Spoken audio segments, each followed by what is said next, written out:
Thank you all very much, ladies and gentlemen, for coming out in such large numbers at this time of day. I know I'm in Trinidad and Tobago when this happens, because the name of this morning's exercise is Mind Your Business. And I knew once that was the title of this exercise that quite a few of you would be here, because you, if you're not minding your business, you're minding somebody else's business. But serious, this exercise is a unique one. Haven't been done before, and it's really about minding your business. It's a situation where, as Prime Minister of Trinidad and Tobago, having been in office for 3 years, 3 very difficult years, I'm here to ground with you your foundation about your business. Because in this country, everybody could tell you about your business, but I want you to know your business, so that when anybody talks to you, whether it is from the government, the opposition, the media, the neighbor, you would know how to take what you're being told, because you would have minded your business. Today is the first time I'm talking to citizens for 2019, so permit me to welcome you with a wish for all the best for 2019. Wish you good health, I wish you safety, I wish you prosperity and growth for you and your family. And this is as good a time as any for us to make an assessment of where we've been, where we come from, where we are, and where we're going in the next few months, few years. Because if we don't make that assessment, we might throw the baby out with the bathwater, encouraged by some who want the bathtub and the baby. Or we might not make the difficult adjustments that are required. Or we might behave in an irresponsible manner and miss the adjustments or the opportunities that might come our way. So what I propose to do today is to talk to you, and we're taping these proceedings so you're on television today. And you will be when we broadcast this to the national community, because as I talk to you, the intention is to take this conversation and this presentation to the national community, so that everybody in this country will have an opportunity to know what our business is and to have the opportunity to mind their business. And then be able to appreciate what we have done, what we are doing, what we intend to do, and the reasons for the decisions that we've made, as well as the ones that we have to make. And of course, to be able to say whether we are doing as well as we are able to do, or whether we are, in fact, squandering our opportunities. We don't live in this world alone. There are lots of other people in our circumstances, and this morning we'll do some comparisons to see where we are vis-a-vis other people who have similar situations. So that being so, let me once again say welcome to this exercise, and I hope you leave here, at whatever time we leave, better informed, better educated, more knowledgeable of your own situation and your children's future. Because I'm speaking to you today, not only as a citizen of Trinidad and Tobago, but as the Prime Minister of Trinidad and Tobago, responsible for your business. And you will be the judge of where you are, where we are, what we're doing, and where we're going. So without further ado, I want to take you onto the screen. And for the next half an hour, 40 minutes, we would use this screen to demonstrate what I want to talk to you about. At the top of the screen, it says, what happened?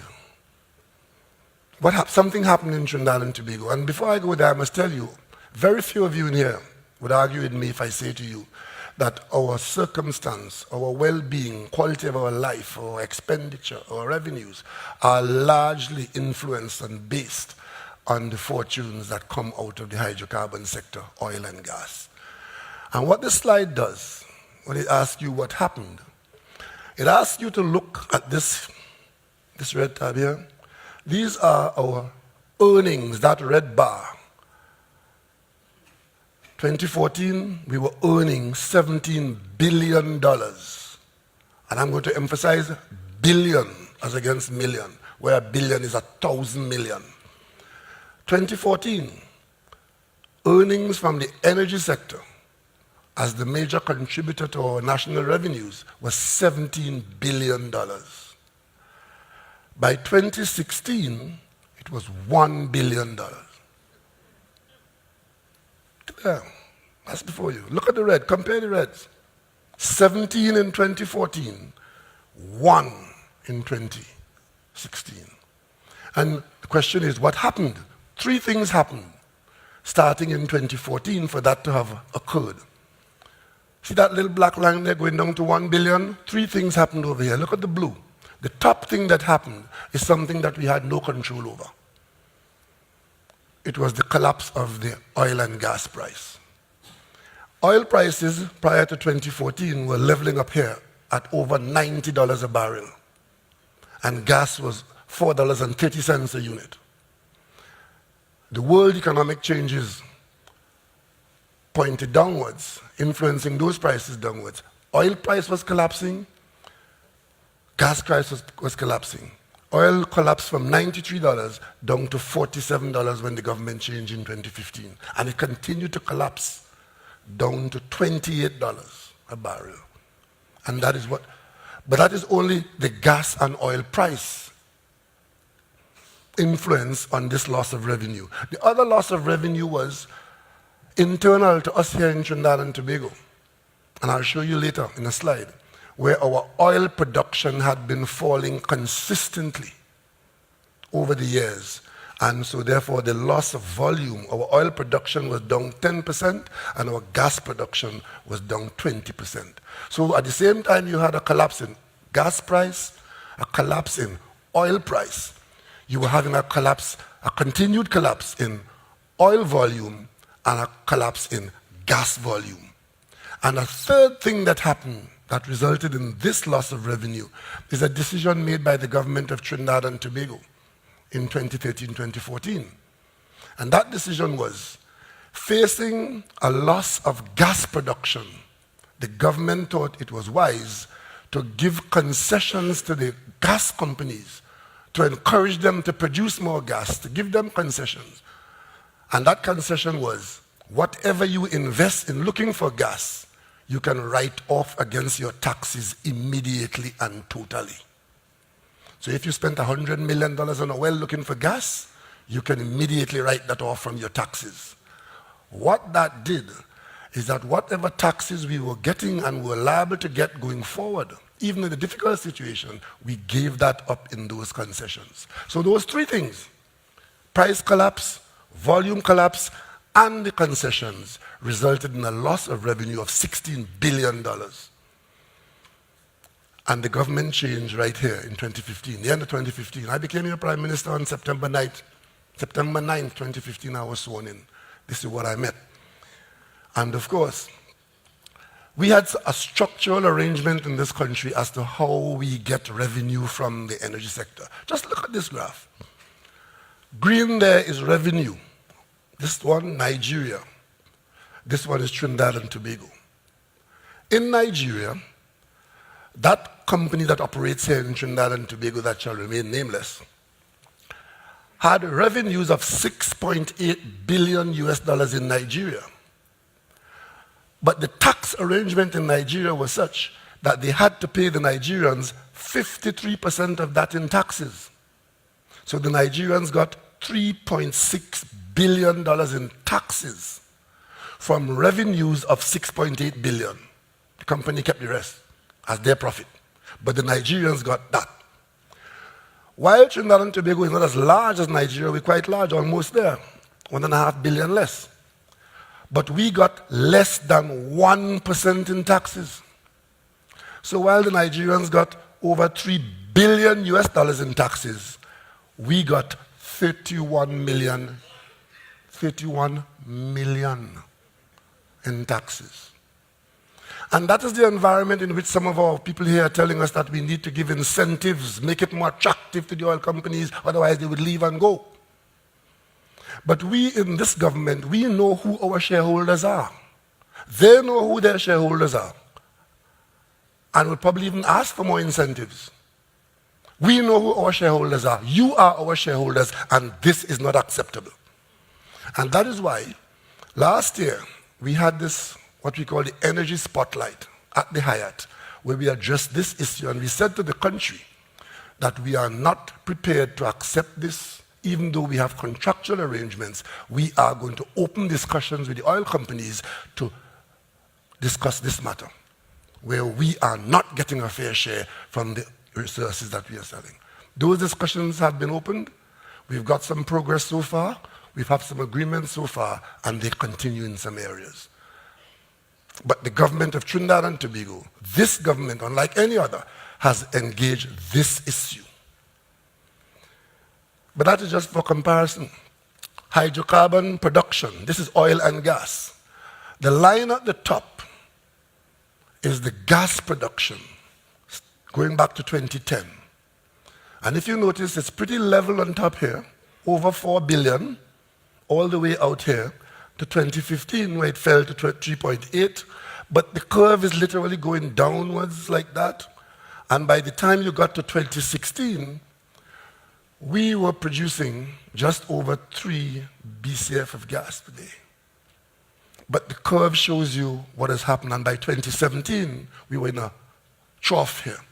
That is the collapse of the gas price, the gas volume. Of course, the price collapsed with that too. Now, if you look at the blue bars, that's the oil production. Those are bars representing how much oil we produce each year, and as you observe, each year was less and less, going way back out here.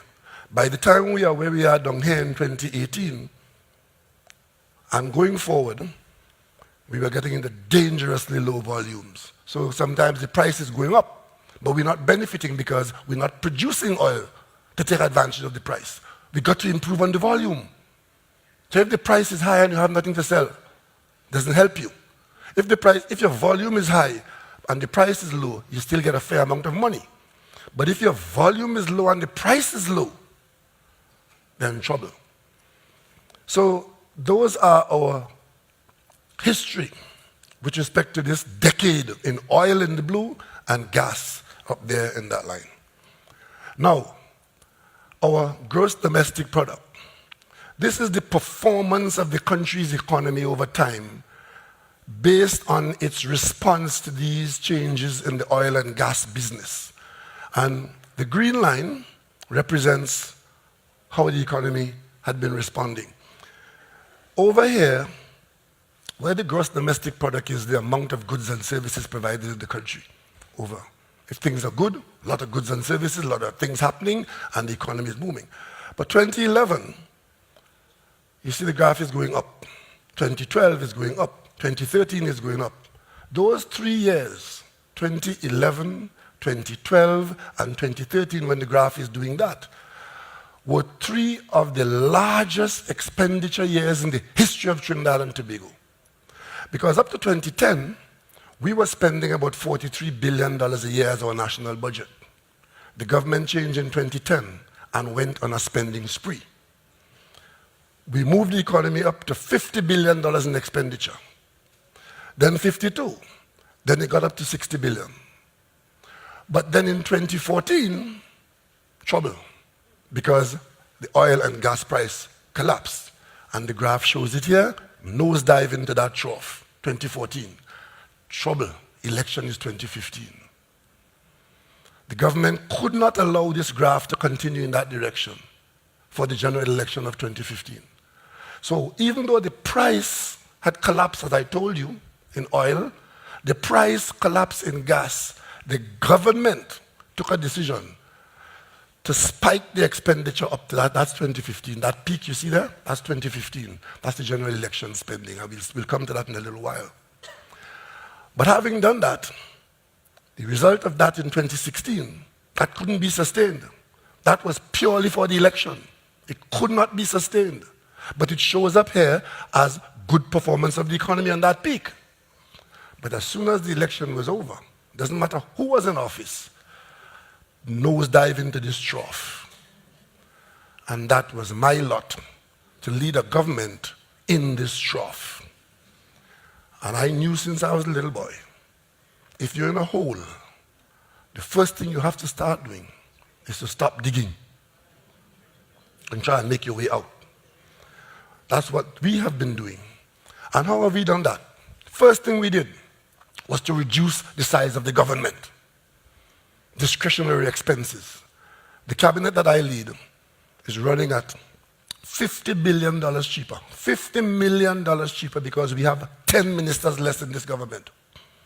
The last government had 32 ministers or 33 ministers. This government has 23.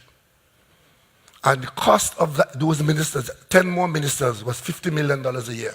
Over 5 years, that is $250 million just by doing that.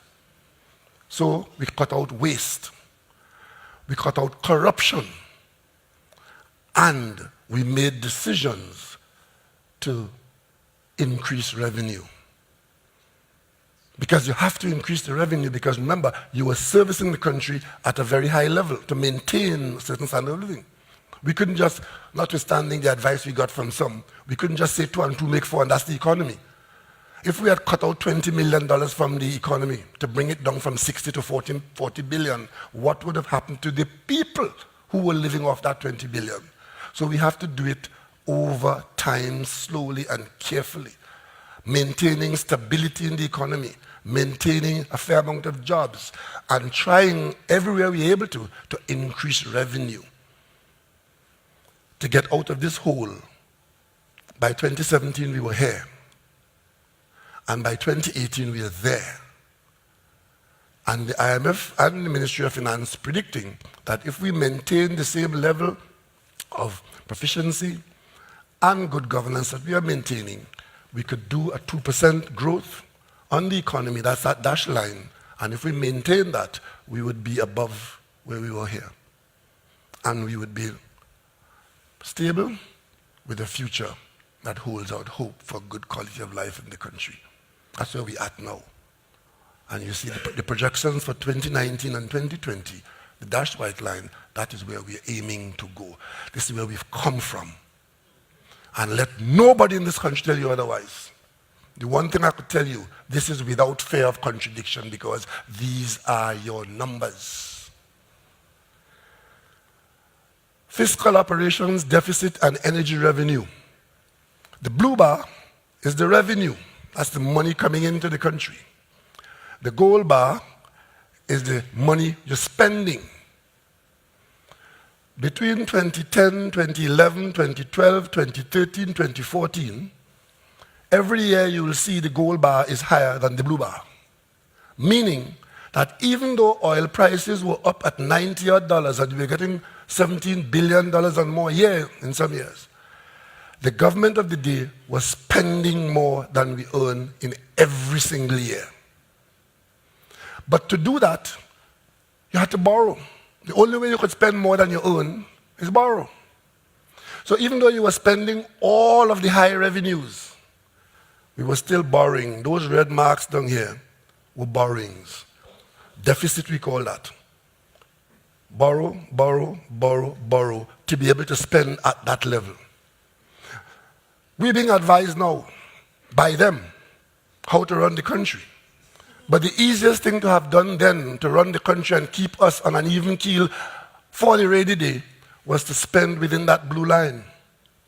But no, we are borrowing, and that's how we got the record budgets of 2011, 2012, 2013, 2014, 2015. The 5 largest budgets in the history of Trinidad and Tobago. Spend all that you earn, borrow more, and spend that too.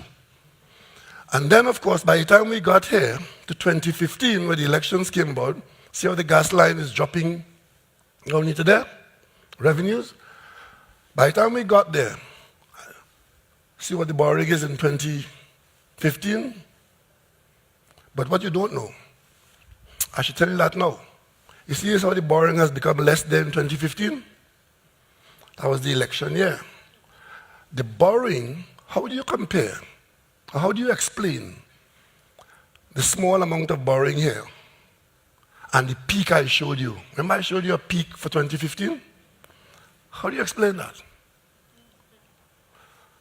This was not the true borrowing. Secret borrowings were being done. And we'll get to that later on. But of course, we came into office and immediately, see the red bar here? That is the real borrowing that we had to borrow to maintain the economy. We had to prevent the economy from collapsing. We had to pay public servants. We had to pay nurses. We had to buy medicine for the hospital. Had to pay the public debt. Had to pay all the bills that the country has to pay. But the money was not there. So we had to borrow, and we borrowed. And by 2017, record borrowings down here. And who was complaining about the borrowings that we were doing?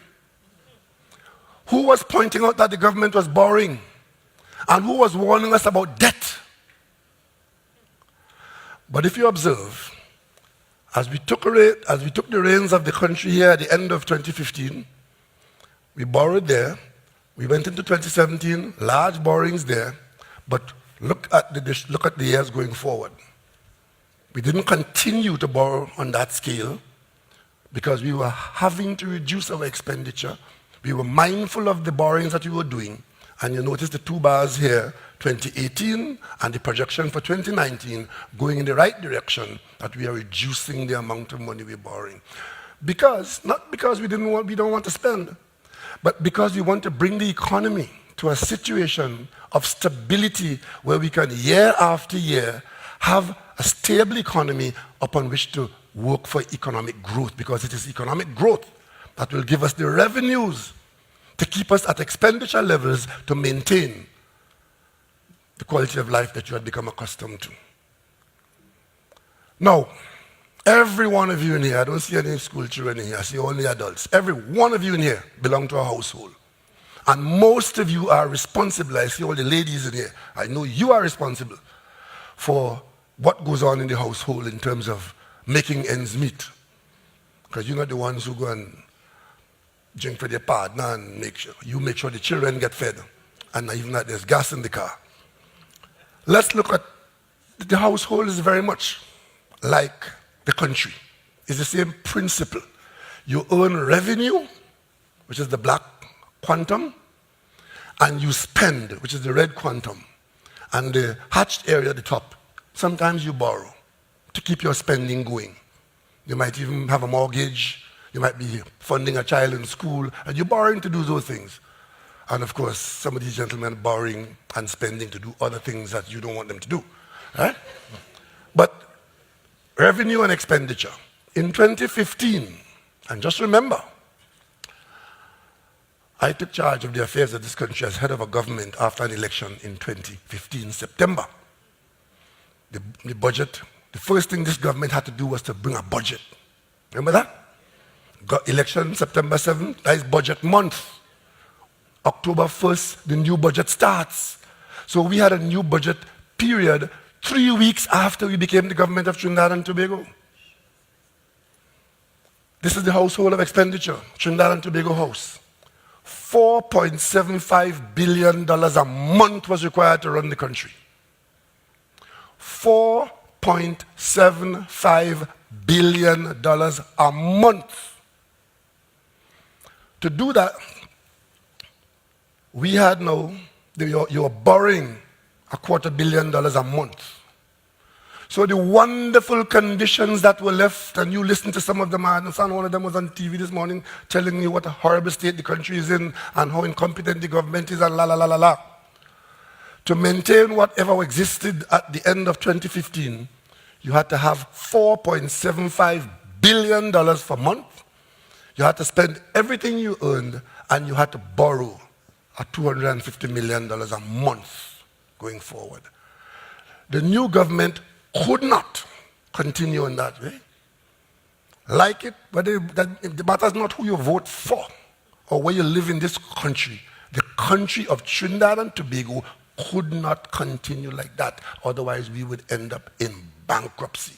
The same way if you in your household earning $4,750 a month and you spend like that, if you don't curb it, it's only a matter of time before you end up in a situation where you lose your family, you lose your whatever, because you're going to go bankrupt.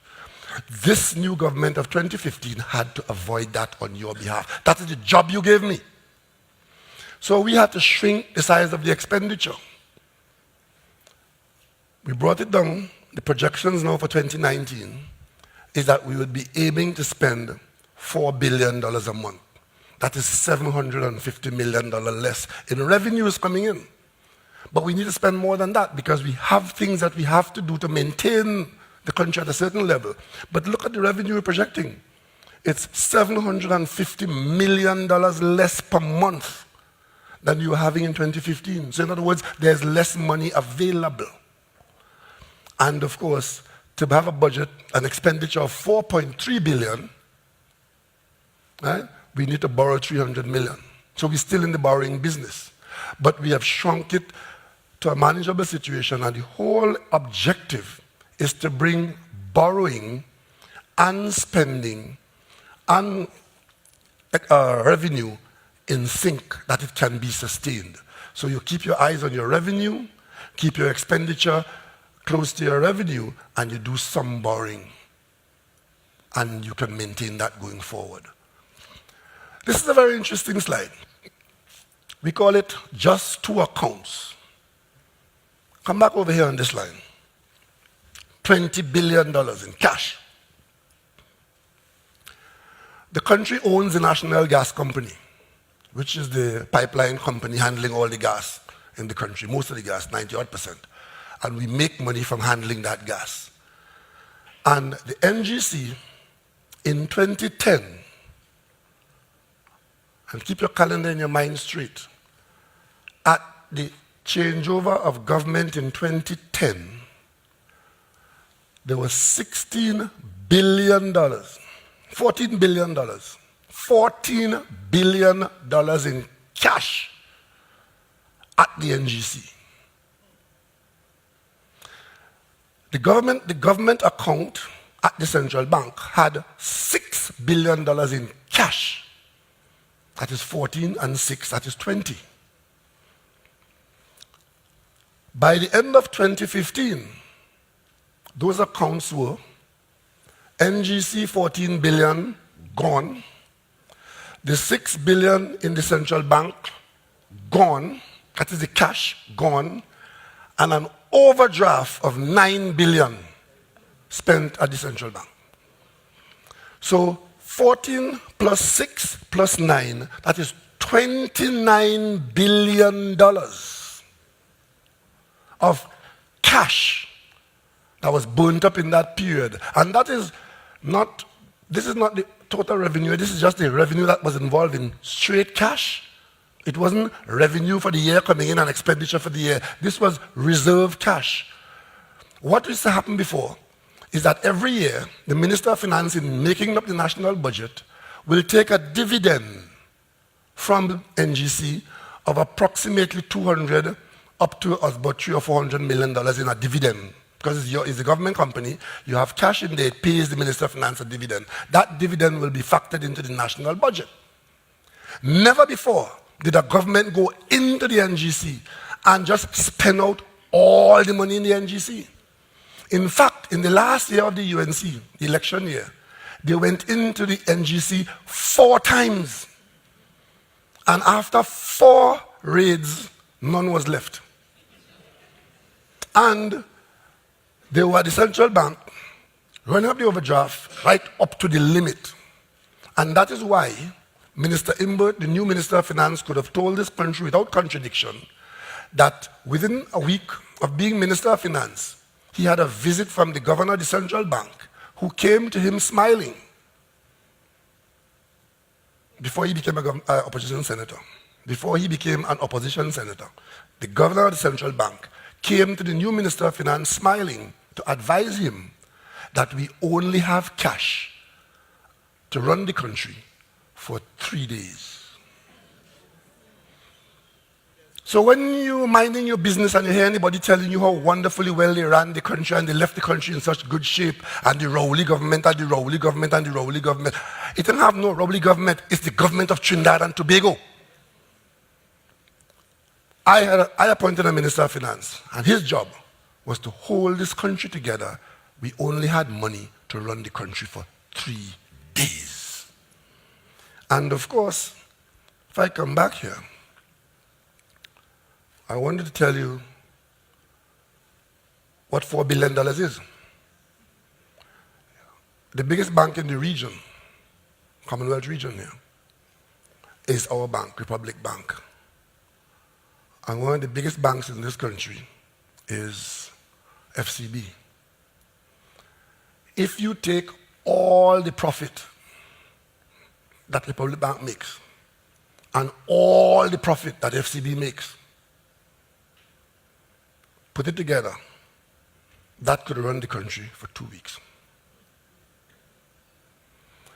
We just created the NIF by putting together huge amounts of shares from Angostura, Whitco, and so on to raise $4 billion. That will run the country for approximately a month. We met an expenditure rate of $170 million a day. That's what it takes to keep it going. All those who feel that nothing is happening and more should happen, $170 million a day to make sure that nurses get paid, doctors get paid, drugs in the hospital, roads maintained, all those payments, pensions paid. We had to reduce that, and we've reduced it down to $140 million a day. So $30 million of effect. Some jobs would be lost. Some businesses might have to struggle. But we are aiming to do what the revenues allow us to do, and to do it on a sustainable basis. If we had continued trying to spend $170 million a day, we would have bankrupted this country. And it was not the job of the country, the government, to bankrupt the country. It was the opposite. The government in this situation had to ensure that we put the country in a position where we can live, not from day to day or from month to month, but into an indefinite future and give our children a chance. That's what the government has to do. So here, $29 billion was being vacuumed into this garbage truck. Now, I want you, in minding your business, to ask yourself, what do we have to show for the burning up of that cash? After we burn up all that cash, what do we have to show for it? Because we were running the country before and having that cash situation. When the Manning government left the country, we were running the country. We had an election, the Manning government lost the election and new government came in. But why did the country suddenly have to burn up all its cash like that and end up with none? 14 billion there, 6 billion there, and 9 billion. And you know the interesting thing about it?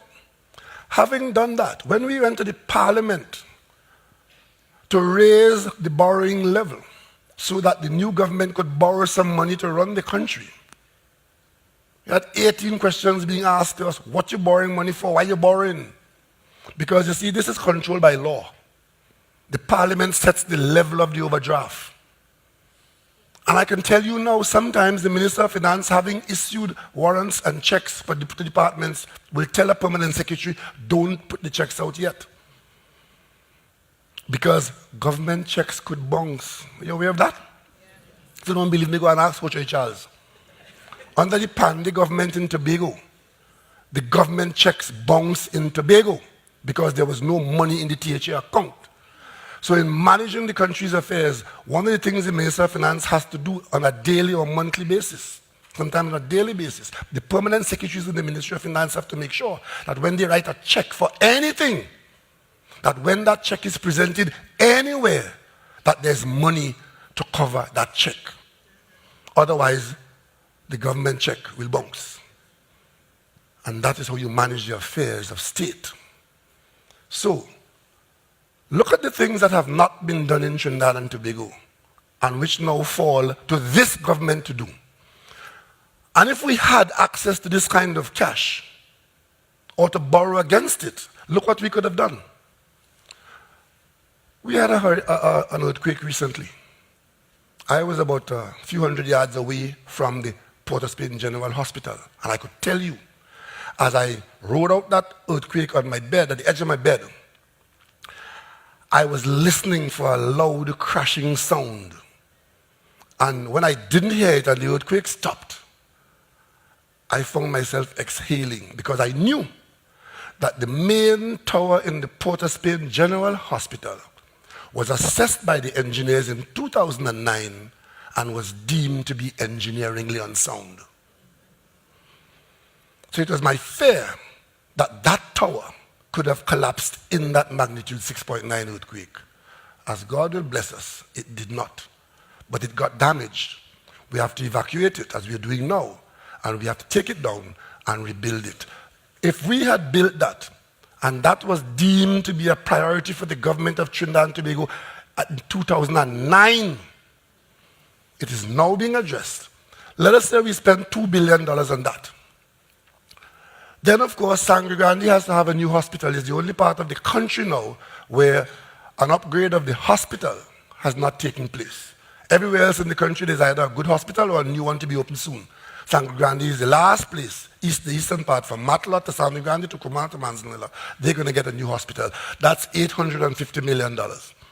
Then, of course, we spoke a while ago about the reduction and loss of our gas-producing potential. One of the things that this government did to deal with that in the medium and long term is to get an arrangement with Venezuela where there is excess gas. Gas aplenty.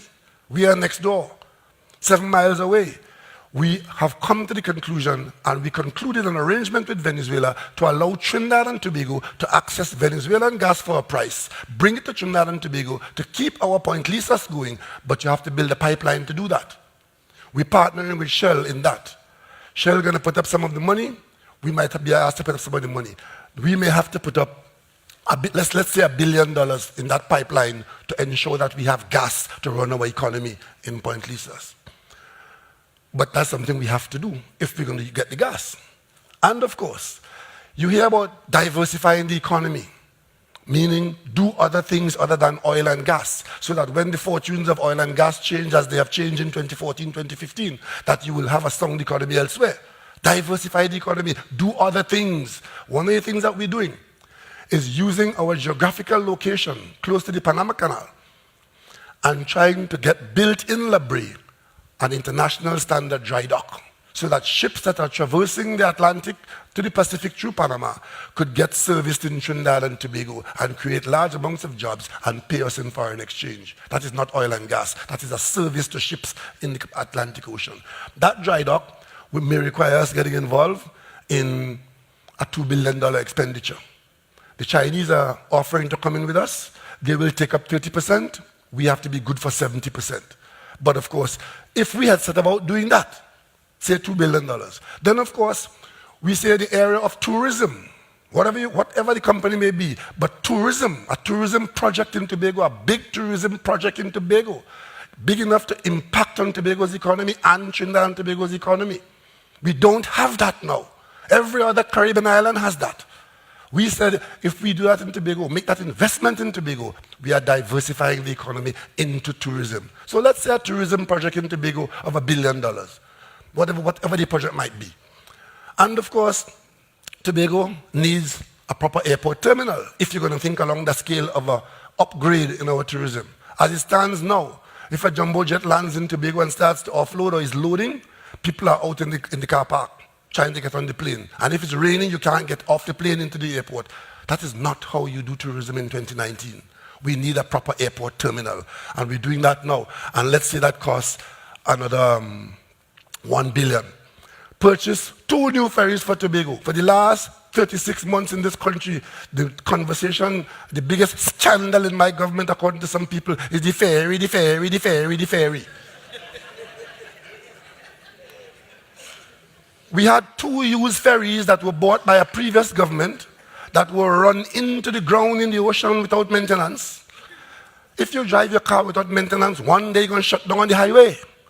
The same people who ran the ferry to Tobago without maintenance, when they lost their certification and had to be forced to be put into dry dock, In fact, one can't even go back into dry dock. The express is now to be sold as is where is. The same people who did that is now making the ferry the number one issue in the country and call it a scandal.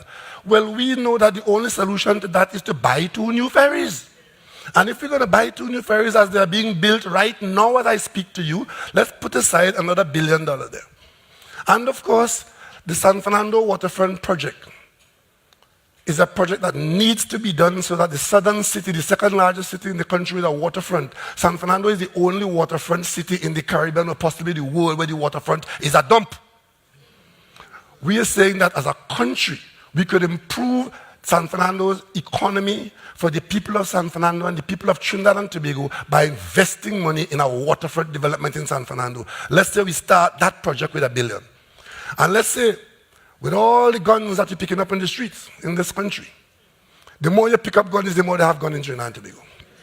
Because we are not able to properly protect our borders. We need 2 vessels that can go out on our south and east coast and around Tobago and prevent those who will harm us with guns and ammunition.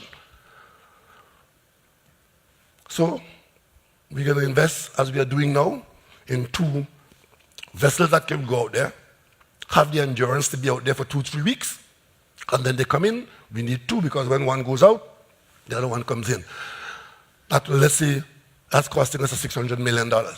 And of course, we have 100,000 applicants at the HDC for houses. Let's say we spend $2 billion in 3,000 houses. All of that will come to less than half of what they burnt up in the cash that they met. Burnt up $29 billion in cash, and not one of these projects have been attended to. But they have the unmitigated gall to be telling this government and telling you, the people, how good they were, and they must put them back to continue doing this. Well, I speak for the Rowley government. I speak for the people of Trinidad and Tobago, and I'm committed to doing this. That is our work program. All of these things.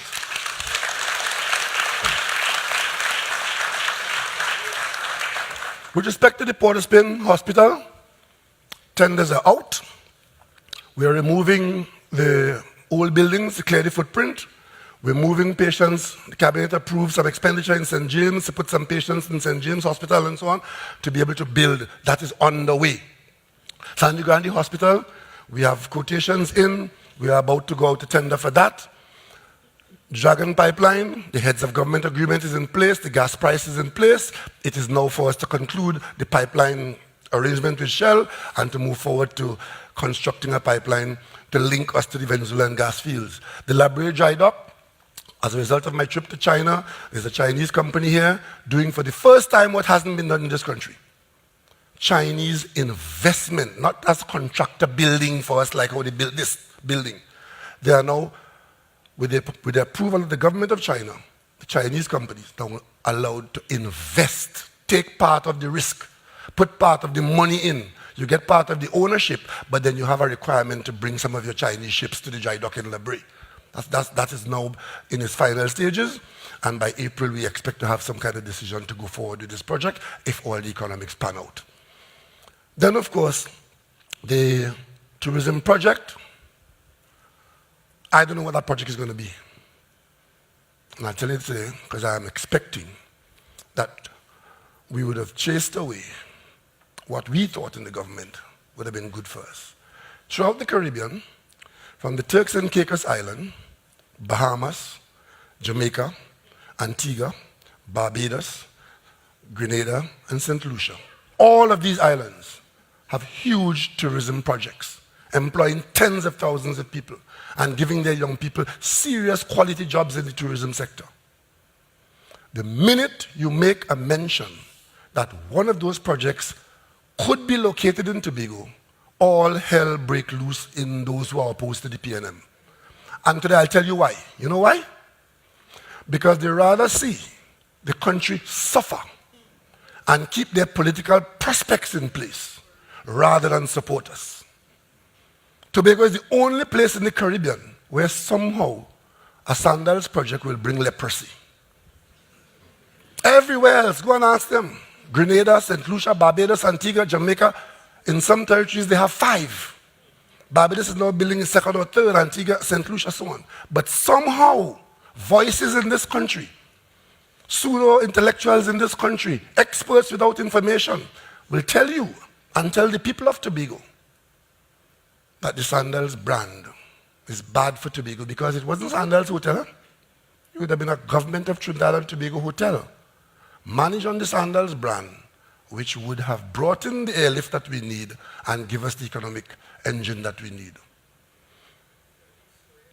But whatever it is, that is an area that the government is focusing on. We are focusing on upgrading our tourism plant in Trinidad and Tobago because tourism is an area in which we can do better.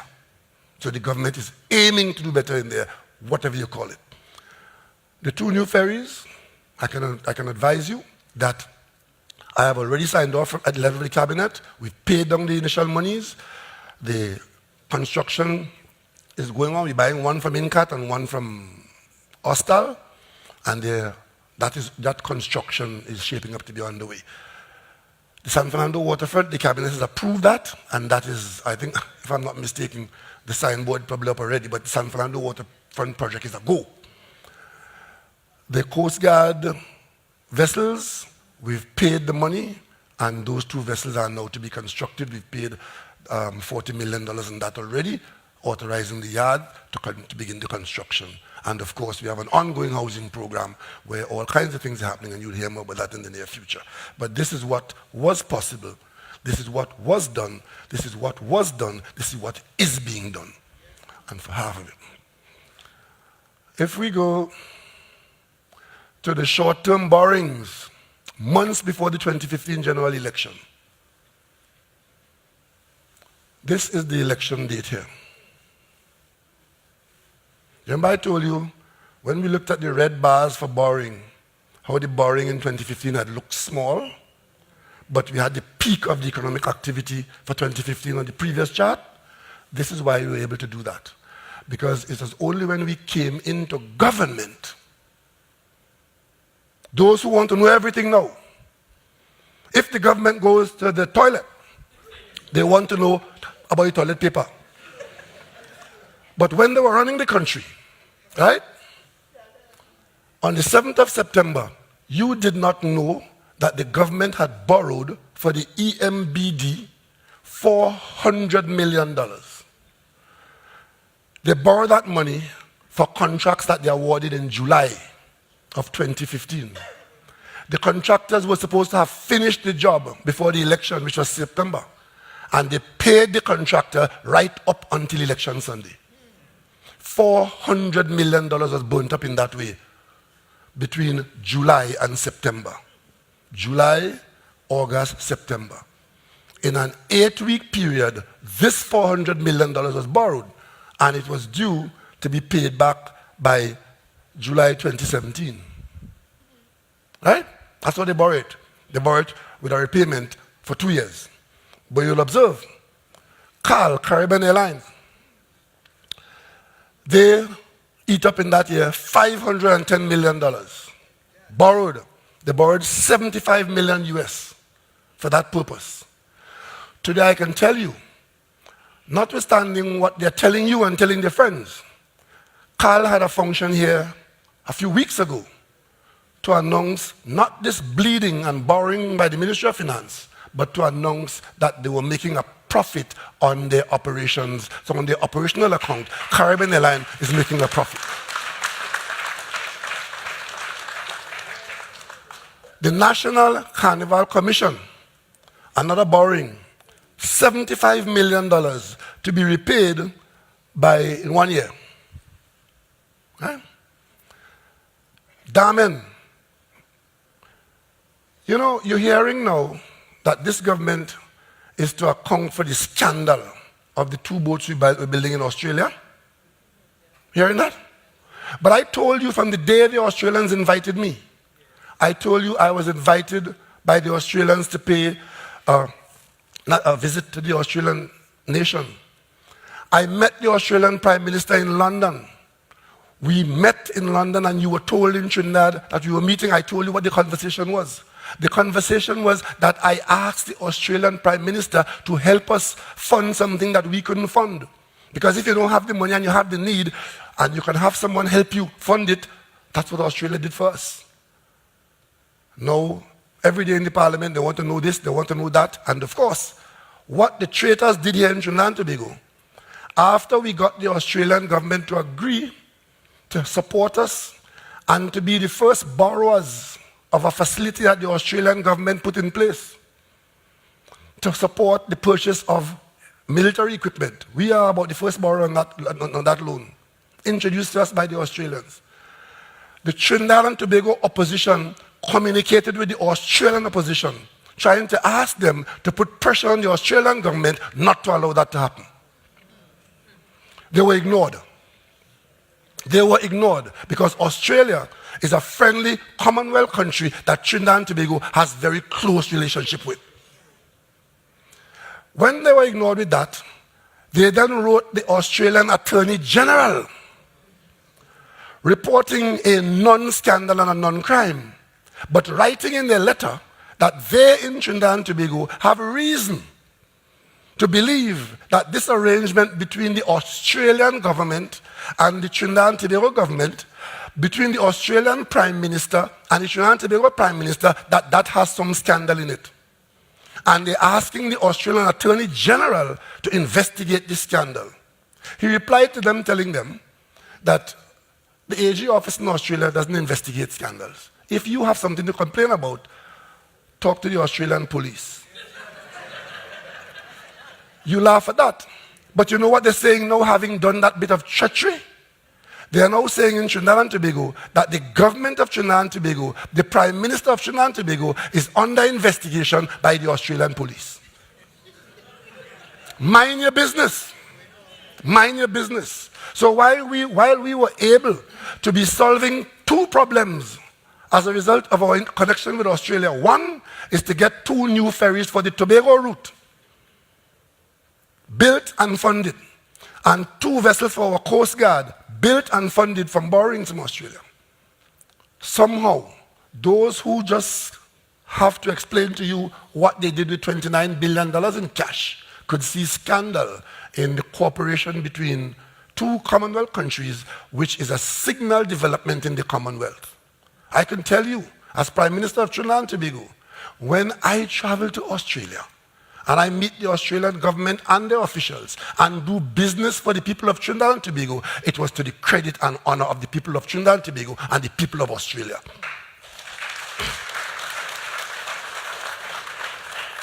How many of you knew going into the election of 2015 that they had borrowed $1.6 billion for TNTech to be repaid in 6 months? 6 months. $1.6 billion for TNTech. And of course, down here, for the HDC, $300 million to be repaid again in 9 months. And the PTSC, $57 million to be repaid in 3 months.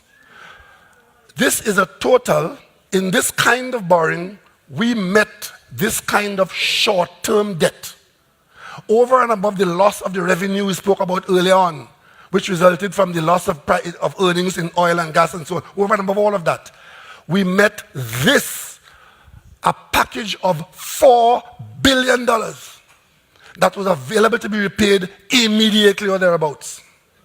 So one of the things that Minister Imbert and the Ministry of Finance and Vishnu Danpal and the PS in Finance, who are doing yeoman service, is to have reorganized all of this debt in such a way that we could manage it as a longer-term debt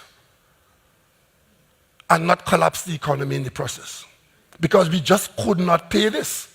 But those who were borrowing here on this side of the election, they must have known that it had to be repaid right here. And there's silence in that. Because none of you in this room knew what I just told you. And if you think that was the end of it, over and above these borrowings here for these agencies here to be repaid in this way, the biggest bed of thorns they left for the government, which is not here, was the back pay for public servants. On the way out of office, they gave public servants a $5 billion back pay.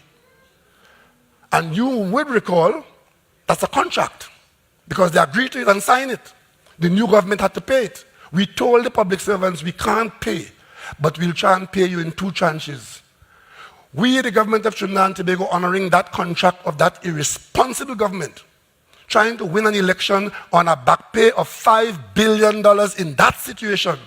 We went and we had to borrow $2.5 billion first, and we paid half of the back pay. Remember that? Any public servants in here? Public servants and start, I want my money now. I want my money now.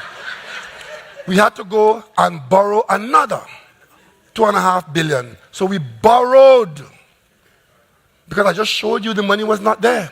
When it was being given as a pay increase, the money was not there. But it was a bind for the government, it's a contract.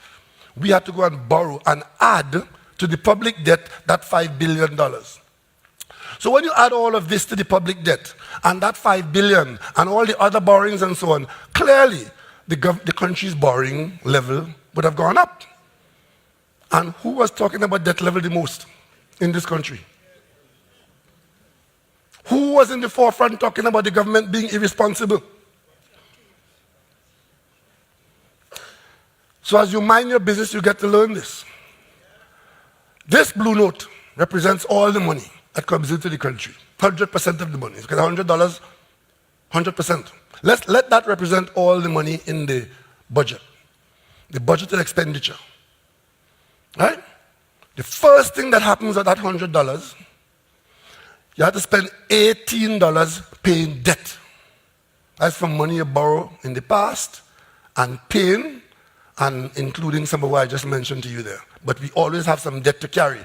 And the debt service is the first call on any money earned by the country. Are you aware of that? Whatever you want to do in the country, whoever you want to fet with, the first money you have to pay is the debt. Because if you don't pay the debt, the country goes bankrupt and you could do nothing else of any consequence. And those who lent you the money, they lent you the money under the understanding that you will give their repayment highest priority. So public debt payment, $18. Now, the next fixed payment you have to make, wages, salaries, and pensions, that will take $50. So between the debt and wages, salaries, and pensions, $68 gone. Social services of one kind or another, another $9. So $77 gone. Infrastructure, the things that you have to do to build whatever you have to build, whether it's a school or whatever, $10. And of course, everything else that you have to do, whatever you think of, which is not covered here, you have $13 to do that.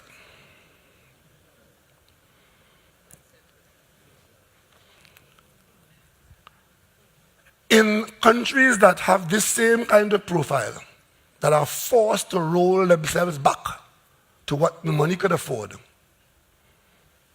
if you don't service here, you are into default. And the IMF comes in just before then as your lender of last resort.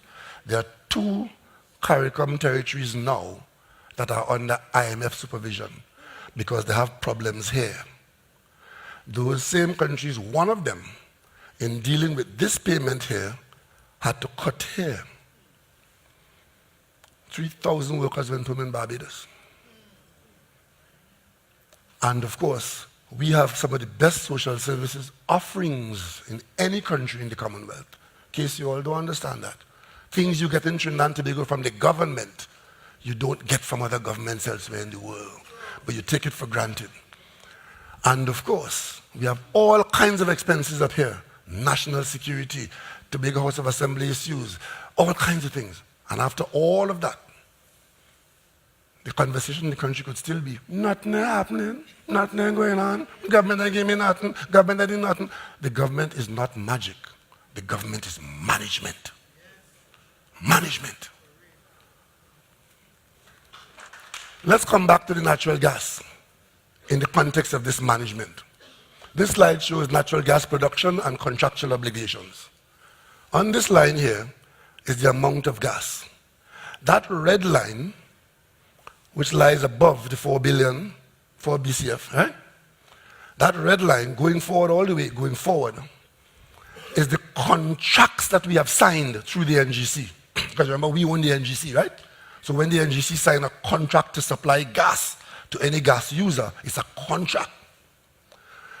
That contract was being met here. See where the red line is? And of course, the blue line, that was our production.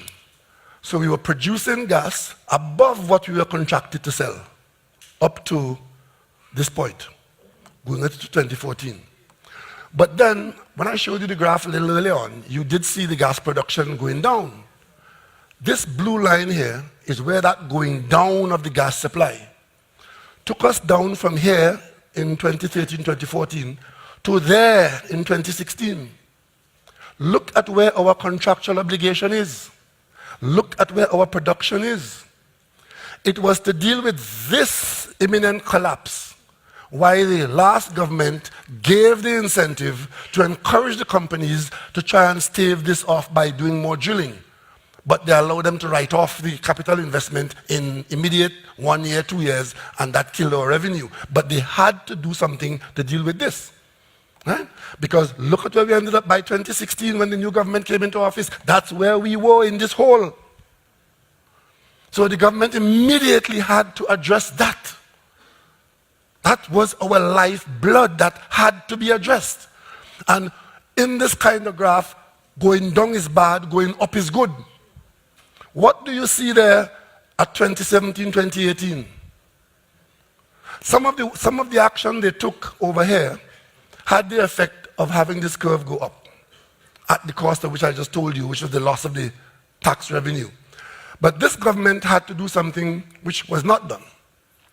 That is, we had to negotiate a gas price, get agreement on a gas price with the gas producers. Otherwise, they had down tools with respect to drilling in the years going forward. You recall I went to a meeting in Houston with Minister Young, met BP and Shell and EOG. It was to encourage the closure of the gas price negotiation between BP and NGC because they were to stand off in that matter. We eventually got that done, and the minute we got a gas price agreed which BP, Shell and EOG could accept and that the country could accept, $10 billion in investment were kicked off in Trinidad and Tobago. And this is where we're going here. That's what the future holds for us now. And of course, the gas price, because we have a good gas price and we now have a fair supply and we have long-term access to the Venezuelan gas, the future of Trinidad and Tobago as a gas-producing and gas-using country is now more secure than it ever was in the last decade. And of course, we had a contract to supply up here. We only had gas down here. So this hole that we were in, we had serious liabilities now. Because the companies that we were contracted to provide this gas and only had this gas, they now make claims on us, as the contracts allow, for $4.5 billion. Claims. Because if they didn't take the gas that we supply, then we can make claims against them, as we have done. But if we can't supply the gas that they wanted for their plants, they now make the claims against us.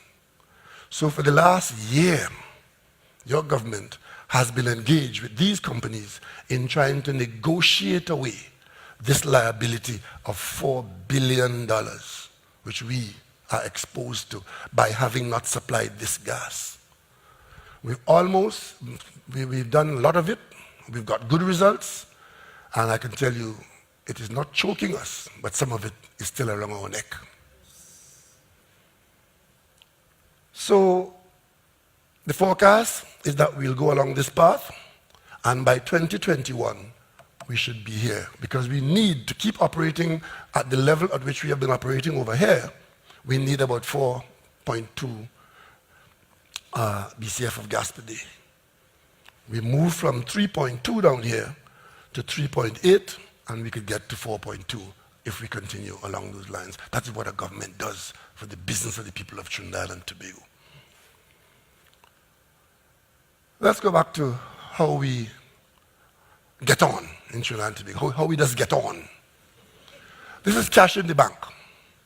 Because remember, with all the difficulty I was telling you and all the revenue and expenditure, a country has to have cash in the bank. Yeah?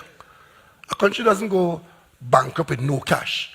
To manage a country in the international and your local environment, there are accounts that you have to keep, and it's against those accounts that you can borrow and spend and pay debt and so on. Cash in the bank, 2010. If you look at all those red lines, that's our cash in the bank. But if you observe, by 2014, we had a lot of money in the bank here, right? But that was when the collapse started. Luckily, we had that. But look at the direction since then. After all that I've told you, you shouldn't be surprised that we have been spending some of our cash in the bank. And also, because of the low price of oil and gas and our low volumes, we have not been earning as high as when things were good up here.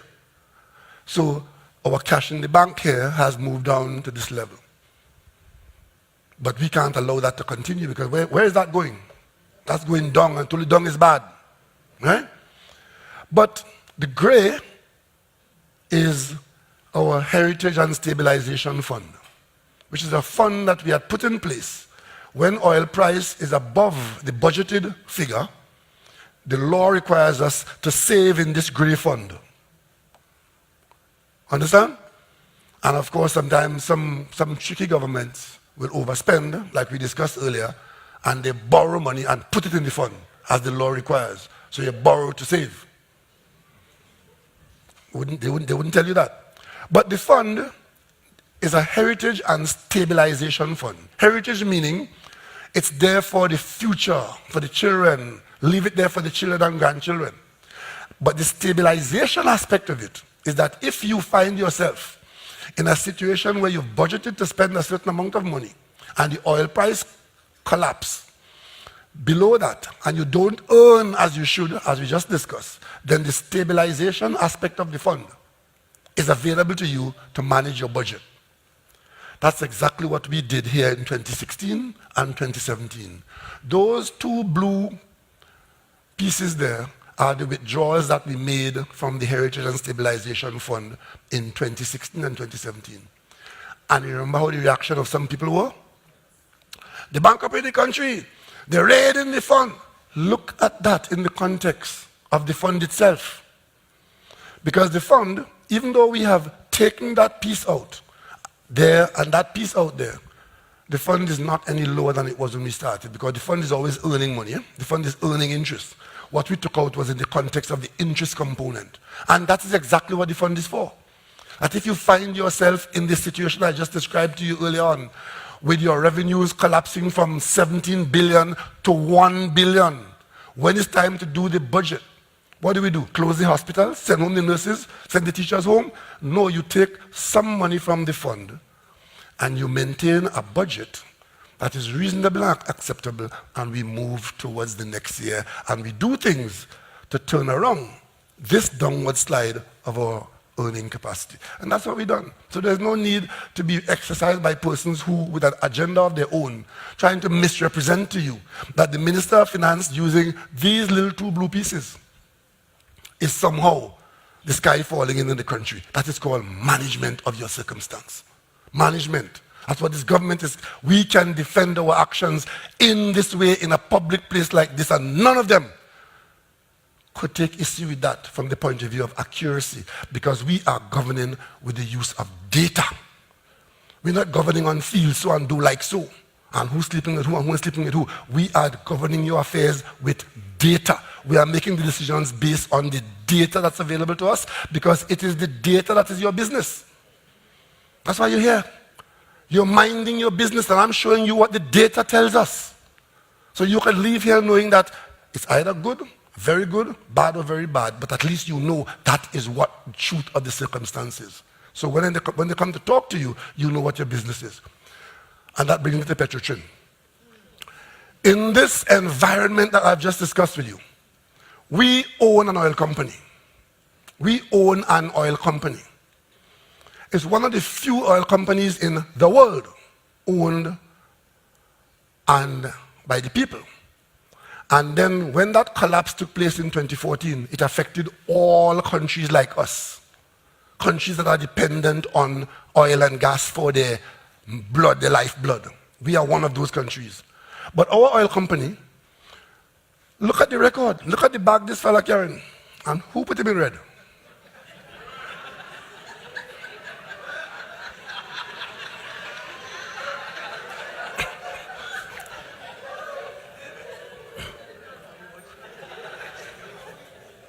Up to the point when we intervened, the prior business of Petrotrin delivered to this country $13 billion in debt. And the only reason why people were lending Petrotrin money is because the government owns it 100%. And it's against the understanding that if the company can't pay, the government will stand in the shoes of the company. That's called a contingent liability.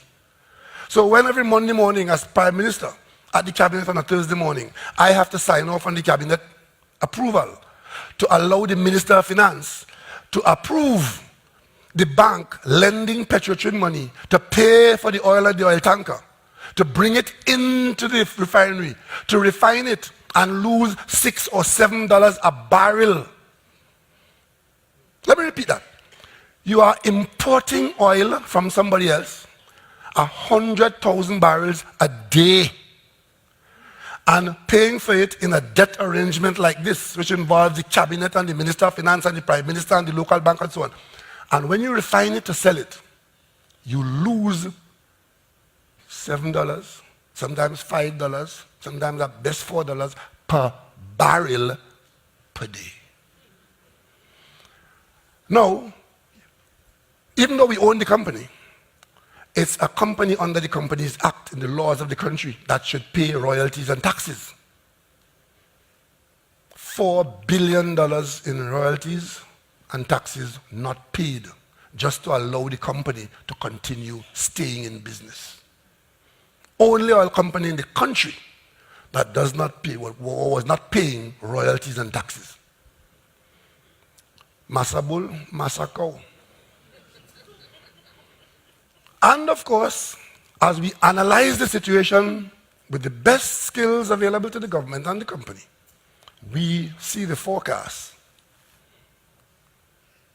And the forecast is for $2 billion in losses every year going forward.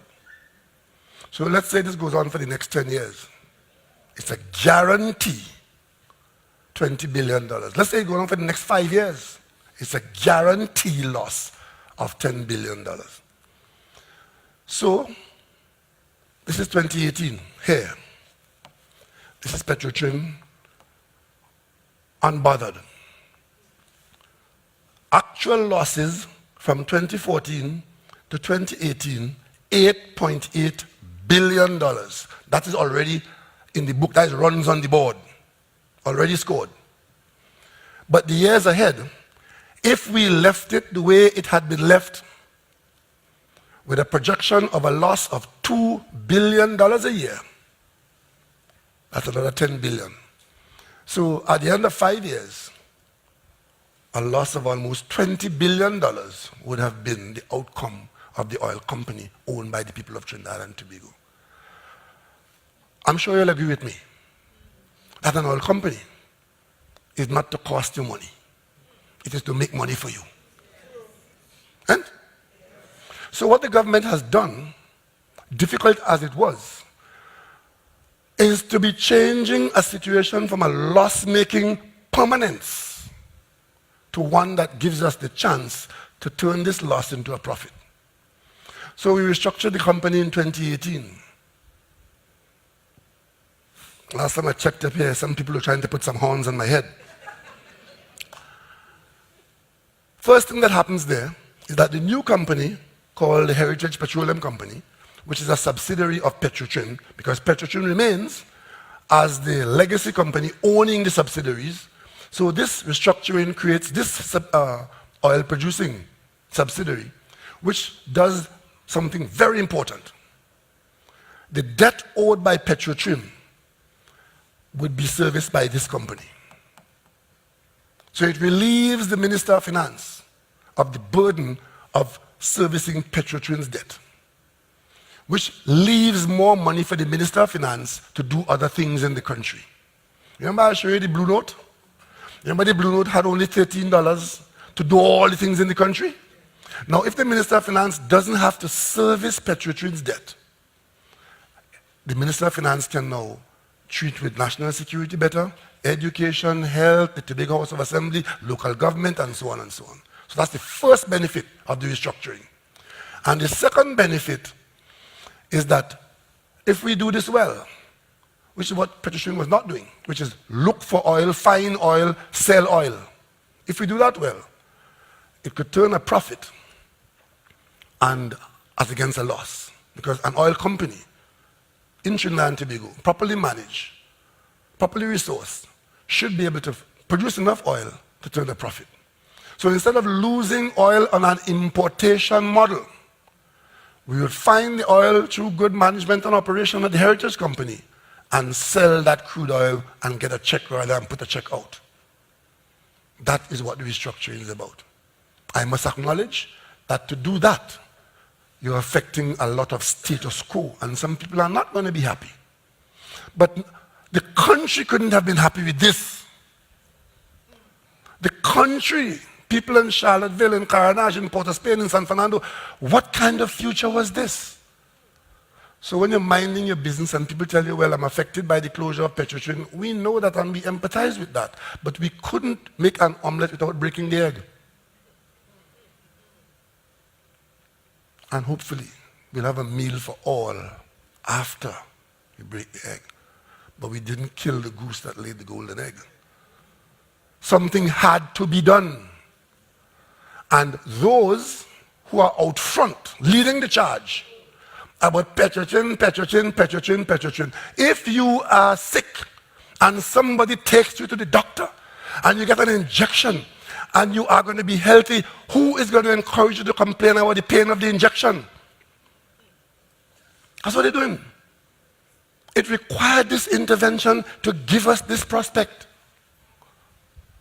Of course, if we burn down the company, sabotage the pipelines, we may then have difficulty doing this. But if, on the other hand, we do what the model says we can do, which is to look for more oil, produce more oil, in a way where you get value for money, create the jobs of those who are going to be doing that.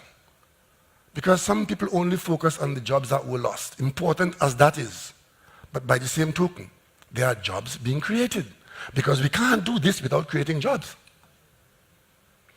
While some people would have been affected and might have had a bad Christmas, I'm sure there were a few who did, but some people who got a big fat check and got rehired back here, they get the best of both worlds.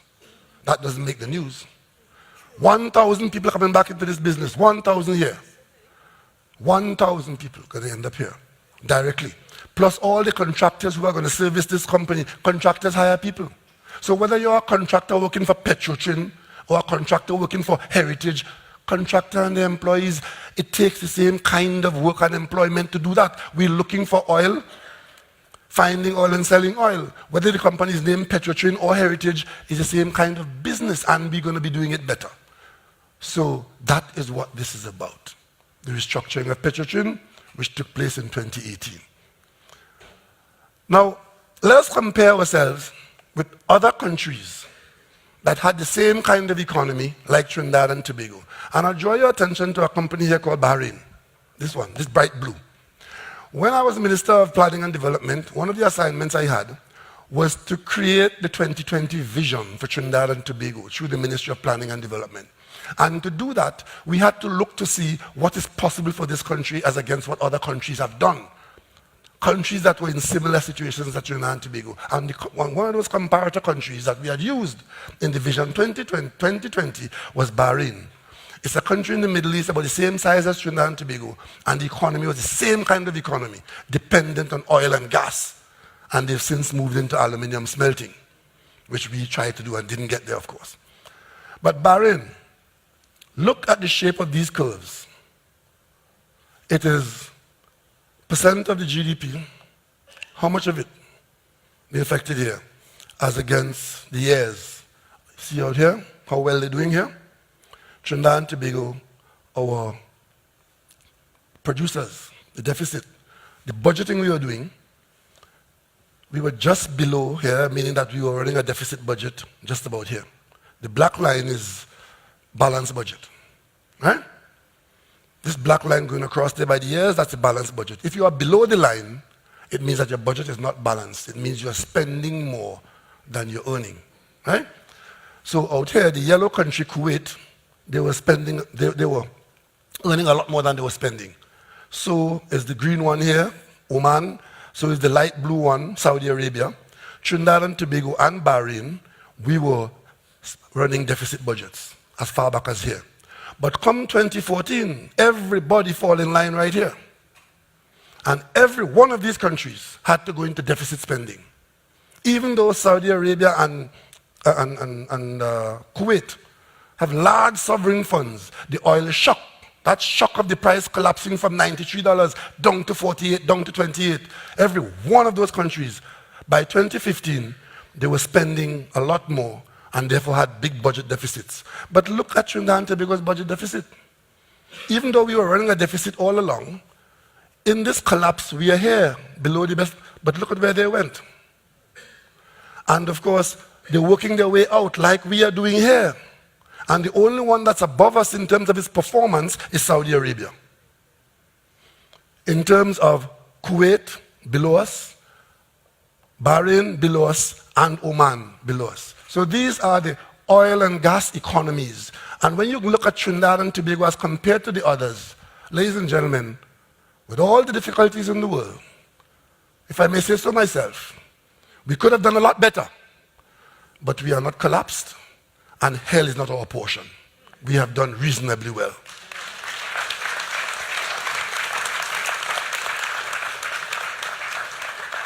Now, in Trinidad and Tobago, those who spend their time talking about the theory and crime and corruption, surprisingly, they also spent a lot of time on the fuel subsidy.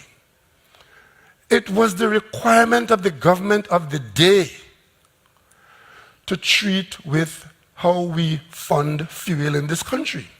Because when things were better, we embarked upon a behavior where we were subsidizing fuel in a way that was not sustainable. Remember that $29 billion I showed you that was sucked into the garbage truck?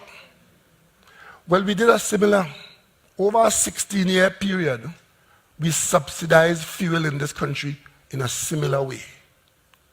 A similar amount of billions were used subsidizing fuel in this country. Now that we are in this situation needing to do those projects I just pointed out to you, you have to ask yourself, was that the best way to spend $29 billion as against subsidizing fuel just to burn it up and down the highway and keep the price low? But if you get into trouble, at least that was one area that you could improve your performance to give you a chance to do better. And that is what the Minister of Finance did in 2016 and 2017.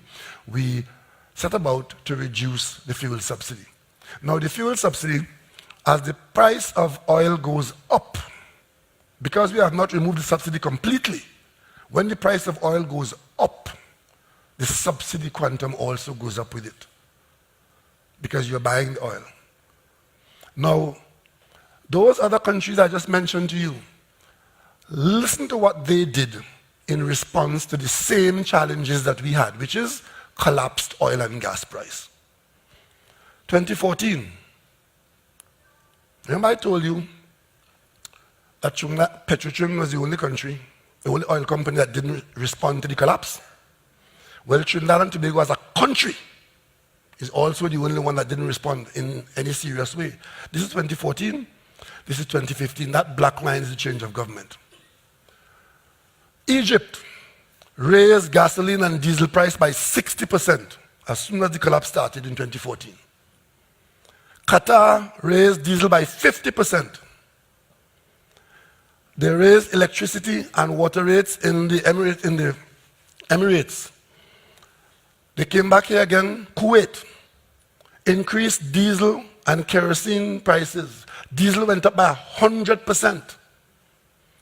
And then it went up 200%. And then they took off at 20% after. But it went up substantially. Oman increased natural gas price by 100%. Iran increased gasoline price by 20%. Gasoline in the UAE, diesel, was linked to the international marketplace price. All of this was done, and there was no adjustment of any kind in Trinidad and Tobago. And bear in mind that countries like Kuwait and Saudi Arabia and Qatar were carrying huge sovereign funds, meaning cash in the bank. But when the oil price collapsed, this is what the governments did to be able to not leave the country to run towards bankruptcy. They had to respond. Now, after the elections here in Trinidad and Tobago, Bahrain increased electricity by 60%, gasoline and diesel, 60%. Qatar by 30%, Algeria 823%, Saudi Arabia, serious increases there, and so on. And it is only at this time here, in 2015 and 16, that the government of Trinidad and Tobago began to respond. And our response was to remove the fuel subsidy partially, and over a 2 or 3 year period, remove most of the fuel subsidy. We're still paying almost $1 billion in fuel subsidy. But if you listen to some people, you don't know that. We're still subsidizing some of the fuel. And of course, as the price goes up, when we hope it to go up, and what is worse, if the price goes up, we're going to pay more in the subsidy, but not get more because our volumes are going down. So we have to treat with that and try to improve the volume to benefit from increased volumes, because we are going to have to pay increased subsidy.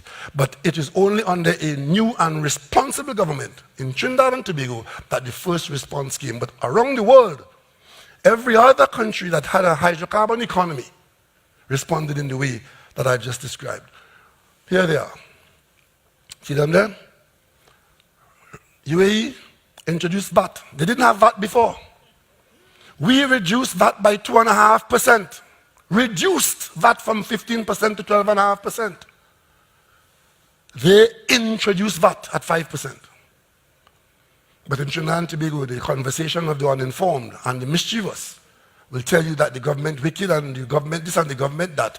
We reduced VAT. That's one of the reliefs we gave when we came in that environment of collapsed revenues. We reduced VAT. We also increased the taxable allowance to persons who were getting tax-free salaries. Up until then, if you were earning up to $5,000 a month, you had it tax-free. We make it $6,000 a month. So we lifted the tax-free from $60,000 to $72,000. These countries were doing the opposite. Social benefits were cut by 51%. We didn't cut social benefits in this country. Grants were cut by 85%. We didn't cut grants in this country. In Qatar, increased diesel by 50% and increased water rates and electricity for expats.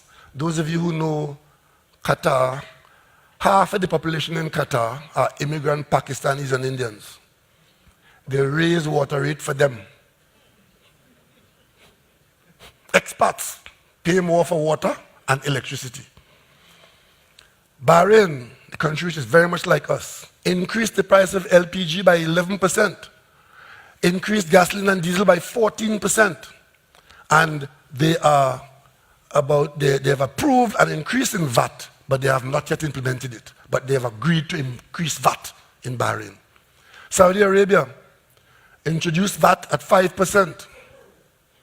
Saudi Arabia paying VAT. That was news to the world. And they also cut public sector wages. They cut public sector wages. And public sector bonuses were cancelled for a year. Kuwait increased diesel and kerosene by 100%. and increased gasoline by 83%. Nobody was heard in Kuwait calling for a day of resistance and shut down and burn down the country. It's not even allowed.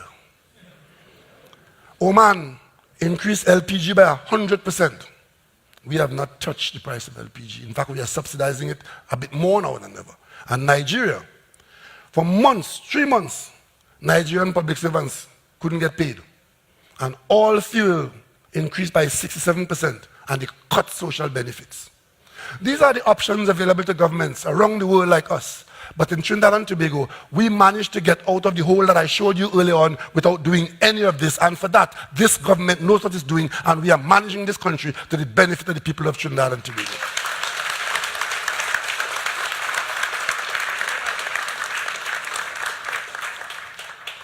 Even though we had to grapple with debt, because remember I showed you how the millions and the hundreds of millions were borrowed and so on and so on. When we had to manage the country, this is 2012, that's where our debt was, right? Hydrocarbon producing countries, comparators, we are the red line. Same set of countries again. Red is Trinidad and Tobago, blue is Saudi Arabia, purple is Qatar, green is Oman, yellow is Kuwait, and dark blue is Bahrain. This is the debt to GDP ratio, meaning how much debt you're carrying as against how well your economy is doing the goods and services you're providing. That difference, that's a measure of how stable your country is and what your future is holding in terms of borrowing and being sustained in your economy. Down at the bottom here, Kuwait was never carrying any big set of debt, the yellow line. As we all know, very wealthy country, a lot of oil, a lot of money, they were all down here. But come 2014, you see the yellow line start to go where? Debt start to go up, they start to borrow to deal with their business. Same thing down here with Saudi Arabia, flatlining all the time. 2014, when the collapse took place, they start to borrow too, and their lines start to go up. The green one, Oman, serious borrowing from flatlining here in 2014. Look at where they are, borrowing to make business with. Purple, Qatar, one of the largest sovereign funds in the world, money in the bank, cash in the bank, the largest exporter of LNG. Qatar, they were down here. As a matter of fact, their borrowings were going down. See here? They were here in 2012. The borrowings were going down. Come the lash of 2014, up it goes. Trinidad and Tobago, very much mirroring the Qatari situation. We were borrowing along this line here. And these were also our high price time of 2012, 2013, but we were still borrowing. And when the collapse took place, we had to borrow. So our line too. And notice all these lines have the same sort of shape. Bahrain, in the worst position, were borrowing already quite high. The collapse took place here, and they're climbing a mountain here. And look at where they are over here with their borrowing, debt to GDP ratio. But the thing I want you to point out, even though we went up this slope, from the years 16, 17, 18, and going to 19, what is happening to our slope? It's coming down. So when they tell you about borrowing and you're going to be dead and the management of this country, the statistics show that we have gone up the slope, yes, but we are managing it here and we are aiming to take it down, and it's beginning. And that's what the Minister of Finance and the Ministry of Finance has to do. So we don't end up with a curve like this. And this curve, these three curves, there's something of similarity there, and it is because the economies are the same, heavily dependent on oil and gas without significant diversification. That's why this mirrors so well. And these two below here, that are a little lower, Kuwait and Saudi Arabia, they are holders of large amounts of gas and large amount of oil. Kuwait is one of the largest oil exporters in the world. I think the second largest, since Venezuela has gone a little haywire. But the Kuwaitis and the Saudis, everybody knows these are countries with huge reserves, earning huge sums of money. And even they are in the debt increase profile, but they have not been required to go to the level of the other countries. Let me come to employment. Because you see, there are some people around this country who have no regard for numbers and truth. I heard a gentleman from the parliament there telling the country that this government has got rid of 50,000 jobs. Because the government is the main driver of this economy, if there was any truth in that statement where government jobs had been reduced by 50,000 persons, the public sector knock on from that would have been that the country might have lost 100,000 jobs. Because it is the government that maintains a lot of the jobs in the private sector. So if the government loses 50,000 jobs in the public sector, what do you think is going to happen in the private sector? But because we face you with the truth, look at our data. In 2010, there were 582,000 jobs in this country, of all kinds. That was the labor force employed in 2010. By 2015, it was increased to 623,000. That means that between 2010 and 2015, whatever was done there in terms of job creation, approximately 41,000 jobs were created. But to do that, the government annual expenditure was $50 million more, $50 billion more than this period here. Between 2015 and 2017, the number of people with jobs fell from 623 to 602. That means about 20,000 jobs were lost. That's what the numbers are. But why should we be surprised that we lost some jobs? Government that drives the economy of this country saw government revenue drop from 16 billion to 1 billion.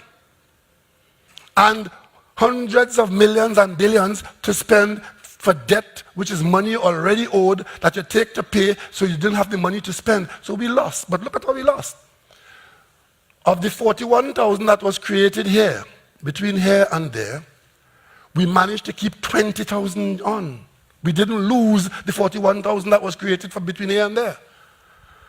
So that is what you should take note of. And that is because the government did not use cutting public servants' jobs as solution to the problems I was outlining to you.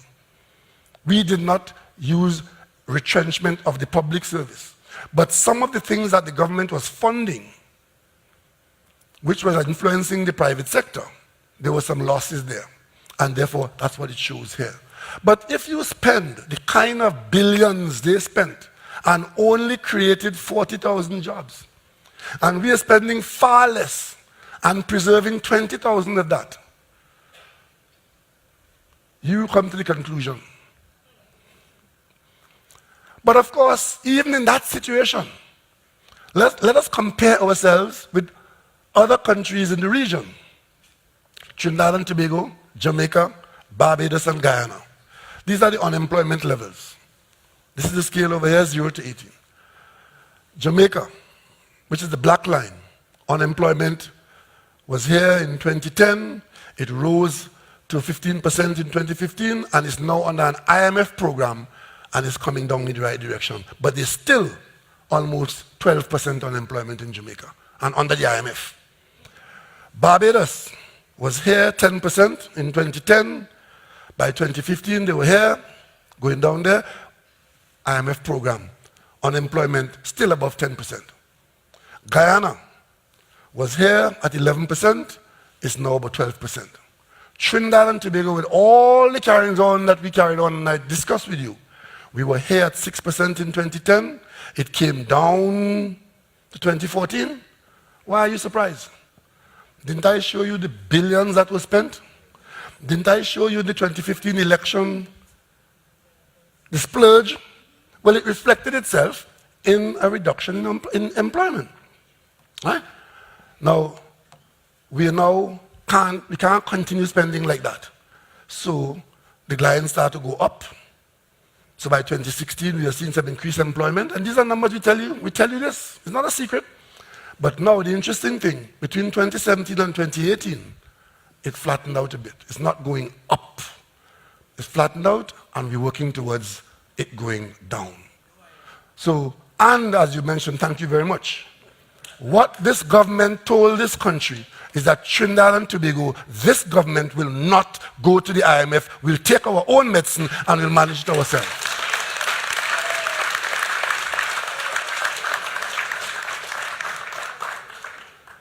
So If you look at 2011 and 2012, where unemployment was, it was here. That's where it is now.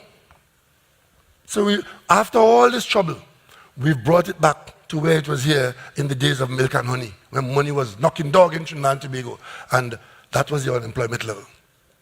We are now working this curve to bring it down below, at 5% level there. Now, getting the job done.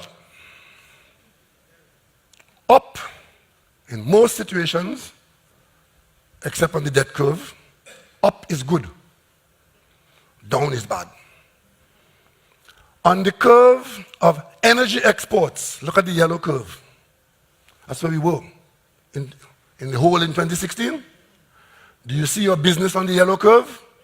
In 2018, 2019, your curve is up there. So the energy exports are increasing, and we expect that that will continue. The next curve, the green one, natural gas production. Remember this? In 2016? Look at where we are now. Curve is going up. We are 3.8 BCF per day. Right? The purple curve, the trade balance, which is how much you're spending as against how much you're earning. And we were buying everything from gold-plated eggs because we were an oil economy. But when things hit in 2014, we came down here. We had a bad trade deficit because we were losing revenue because of what we discussed earlier on, but we were still spending, so we had a bad trade deficit. Now we are up here where we are in a positive trade balance. We are now earning more than we're spending in terms of our trade. And of course, this blue one, this is the one where down is good. Debt to GDP. This is our debt going up. It's flattened out a bit, and now it's going that way. That's where you want it to go. That is called getting the job done.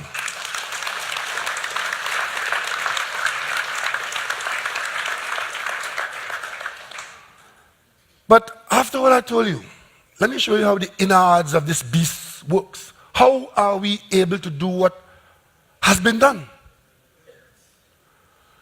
I told you it was being more efficient, running a more efficient government, cutting out corruption, and cutting out waste. Comparison of projects. Let me compare 4 projects that you will know, because you know the places, you know the names. And let me show you how we have gone about it as against how they had gone about it. The Kumoto Highway, that is the one that they stopped, went to the Privy Council and la. That project, the same highway, in the same place, on the same piece of ground, same distance, same everything. The only thing that changed is that before the election, the contract for that was going to be $550 million. We stopped it and retendered it using comparative tenders, no kickbacks, no ministers in my government fighting any other minister for any contractor to get what. Just let the process work. Open, transparent tender. We told all contractors in this country, support the PNM if you wish. But we promise you one thing and one thing only, is a fair chance to bid. The Prime Minister is not awarding any contract in the Prime Minister's house or the Prime Minister's office. But every contractor could tell you that. That's the only thing we promise them. Fair comparative tender. You win some, you lose some. When they tendered, it was $550 million. In the second tender, under this government, came in at $400 million. A savings of $150 million on one project. The Kirab flyover, you know the story of that one? That was awarded. 2 ministers got into a fight, supporting 2 contractors. They canceled the award and tried to break up the contract into 3 pieces, one on the north side, one over the highway, one on the south side. Today they're only asking questions about Rohan land and Rohan land, as if the land that they were going to use in 2015 wasn't the same Rohan land and the same land. All we did was to retender the project and make no demands of the contractors. That project was coming in at $412 million in 2015. It is now being built for $221 million.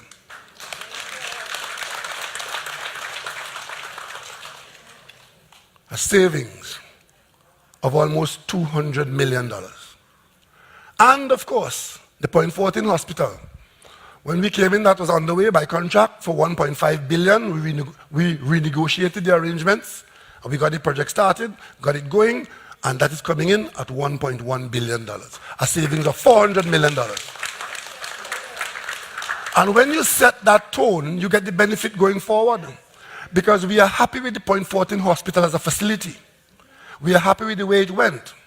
So in building the Sangre Grande hospital, the cabinet took a decision that the people of Sangre Grande and the eastern counties will get a similar hospital to the one in Point 14. All the facilities, just take the same drawings and the same engineering and build that same facility up there.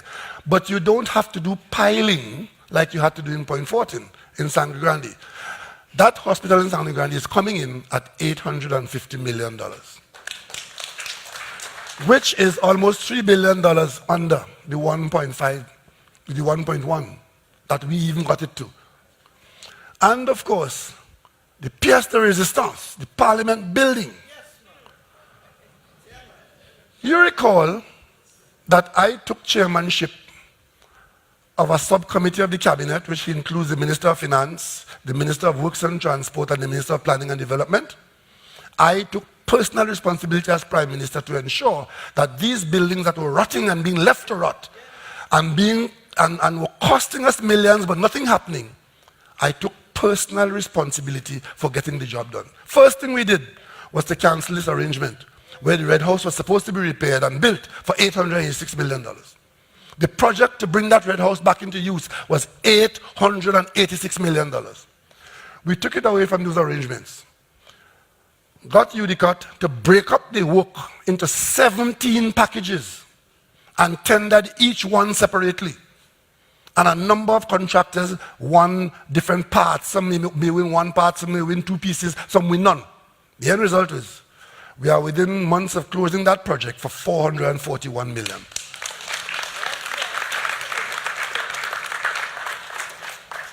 If those yellow bars were allowed to continue, and it was done in that way, none of you in this room would have gone on any newspaper, any TV, or any Facebook to ask the government of the day where that $1.26 billion was going.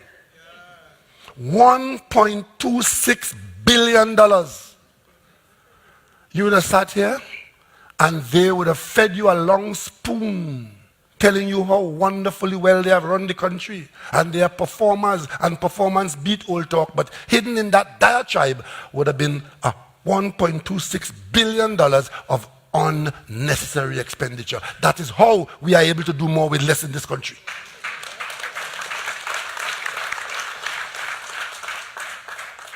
And when you're doing more with less, you would have seen I showed you what sister countries in the economic environment like ours would have done. In Trinidad and Tobago, I copied this from the local newspaper yesterday or the day before. Social welfare grants to increase from today, the 1st of January. Happy New Year, Trinidad and Tobago. Happy New Year to the people who are going to receive this.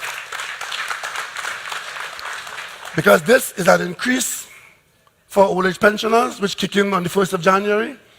This is an increase for persons in receipt of public assistance.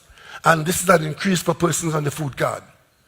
So those persons who are beneficiaries of those categories, they, in this very difficult environment, unlike what happened in other countries with an economy like ours, in this country, small as it might be, we were able to increase the offerings to those who are least able to carry the burden of this country. That is management. Now, we've been where we were. We are where we are. What does tomorrow hold for us? This is our tomorrow.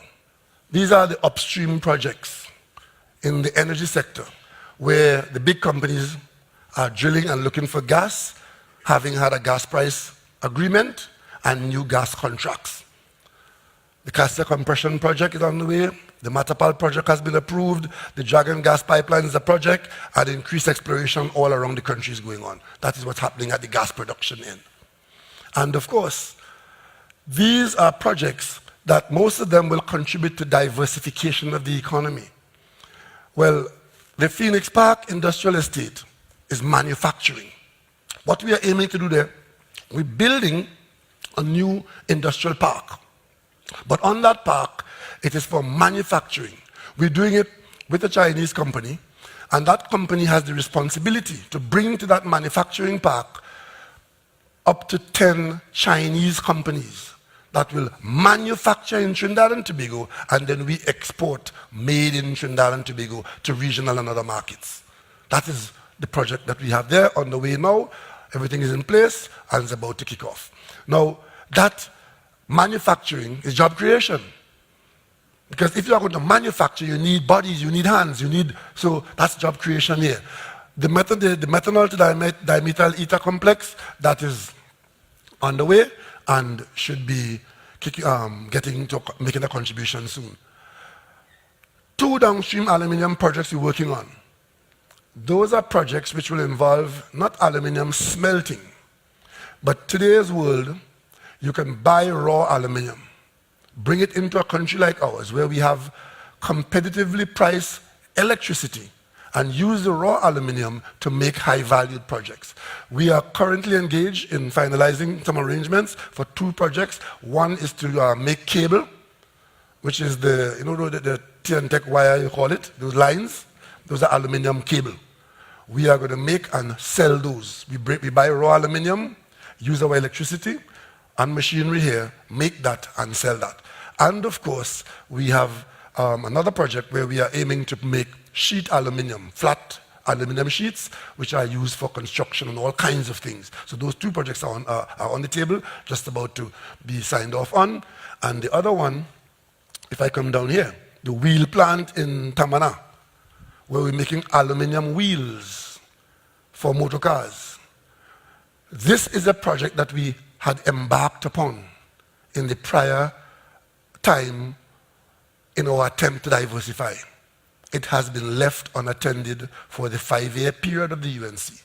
We took 2 years to review it, to revisit it, and we've restarted it, and that project is now underway. So very soon, Trinidad and Tobago will be selling alloy wheels, aluminium wheels, to the market of the region and the world. That's how you diversify your economy. We move away from oil and gas, or we keep oil and gas strong, but we do other things. We are currently doing a project which was abandoned for 7 years because the business is still good. We didn't just go and do it because it was there. We reviewed it, we had it revisited, and at the end of all of that, the answer was yes, it is still a viable project. That is underway now. Petrotrin, the Heritage and Barrier Company. The Heritage Company I pointed out to you earlier on is a company that will focus more on producing oil and selling crude oil, paying Petrotrin debt, and relieving the Minister of Finance of the burden of servicing Petrotrin debt. The Library Dry Dock, again, diversification. It's not oil and gas. It is inviting ships for repair. And to repair ships in your country, all kinds of skills and equipment are required. The first equipment you need is a dock into which the largest ships in the world, going through the Panama Canal, can come in, you build the dock, and the ship is now out of the water, and you can do all the servicing the ship needs. Because ships that go to the ocean have to do that frequently. And when they come in, they have to get a motor service, people have to be fed, they have to look after the crew, they have to do all kinds of skills. So that business generates a lot of jobs. And all of it is paid for in foreign dollars. That's diversification. We come down here to agriculture. Since I was a little boy, we have over 1,000 acres of land in a repo. Government land, government cattle, government workers, government attitude, government losses, government complaints, government waste. Over 1,000 acres of land pasture. Well, the cabinet has taken the decision to absorb the workers who were there into other parts of the public service. That is underway. We went out to the private sector because, strictly speaking, it's not good business for the government to be milking and changing cows. That is better done by the private sector. We went out to the private sector asking for proposals for any person who has money and the wherewithal who may want to conduct agricultural business on that scale, that they could enter into a public-private partnership with the government to make full use of those agricultural lands, pasture, for cattle. Unfortunately, we've got 2 or 3 bids. The cabinet has got them evaluated, recommendations made, and we're just about to finalize those lands being put into production by the private sector. So rather than remain idle or be run by public servants who go to work 1 hour, leave the hour after, a cow 7 years old, make no calf in the 7-year period, and so on and so on, it's going to be done by the private sector, and in the very near future, there should be herds of cattle on those lands, contributing to a reduction in our food import bill, creating employment, and increasing the economy away from oil and gas. That is diversification in agriculture. We've done recently, we provided Caroni land for the creation of the most modern hatchery for the poultry business. That's under construction now on Rivulet Road. And we made 100 acres of grassland available to another farmer who wants to expand his herd on the grasslands of Caroni. And we'll be doing more of that, and you'll hear more in the not too distant future. We're doing some specific things in agriculture so that we can do what we want to do in this area, which is to not have our entire reliance on oil and gas. There are other things that we can do. And of course, we are in Moruga building an agro-processing facility, meaning that all those lands in Moruga that are agricultural lands, and the people who are in Moruga, if we encourage them to use those lands for farming of one kind or another, we have to have a facility to take their produce and to convert their produce into something marketable and something that can come to the market without tremendous losses. So the agro-processing facility is the stimulant to bring the south coast of Moruga and the areas around for people there to use the land and to make good earnings and contribute to our diversification. These are some of the projects that we have over here. I mentioned earlier on the San Fernando to Point 14 highway. That work is going on and will go on to completion. So we link Point 14 to the rest of the country. We initiated that continuation with the monies we recovered from the bond that was being slipped away. We have $1 billion of construction underway there, and we have some more, and eventually this project is going to be completed. The Valencia to Toco expansion. The eastern side of this country is outside of the main economic stream of Trinidad and Tobago. And you cannot bring it in without good communication by road or by rail or by bus. So we have to build a road. You remember, when I came from Tobago as a little boy a few years ago, the highway from Port of Spain ended in Barataria. That roundabout in Barataria, that is where the highway ended. After that was Eastern Main Road, chirrup, chirrup, chirrup, till it reached Arima. And over the years, section by section, we built the highway, and as the highway goes further east and further east, Maloney became town. And now we'll continue that into Sangre Grande, and we have all these lands and all the potential for tourism and agriculture going east. And of course, the nearer you go east, the nearer you get to Tobago. And it's our intention to link Trinidad to Tobago through Toco and through Port of Spain. And while I'm on this subject, when we took the decision to go and find a boat for the Tobago ferry, and we couldn't find one, and the Galleon Passage was available, we told this country it did not meet the category of a fast ferry, but it met the category of a reasonably fast ferry, a reasonable ferry. And when we bought it, as against leasing it and paying millions over the years, we bought it because we said in 3 years' time it would be 3 years old. And a 3-year-old Galleon Passage going out of Toco to Tobago is just over an hour. So eventually our vision is that that vessel will go from Toco to Tobago. You leave Toco, you see Tobago until you get there. And that is in addition to persons live in Port of Spain for Tobago. That is how Trinidad and Tobago as a nation will develop from where we were to where we are to where we want to go. Because I was alive when my grandmother used to leave Tobago in the morning. And when she reached Trinidad the next morning, I was in second form, going to school. And from Concord, I could see the city of Port of Spain coming in. That was the name of the boat. Bog, city coming in, I'm going to school. I go to school, spend the whole day in school. When I come back, evening, city of Port of Spain, now reaching to Scarborough. Right? That's where we came from. But it didn't remain that way. I also ended up in the cabinet of Trinidad and Tobago when it was mentioned that we could consider a fast ferry to Tobago. We didn't always have a fast ferry.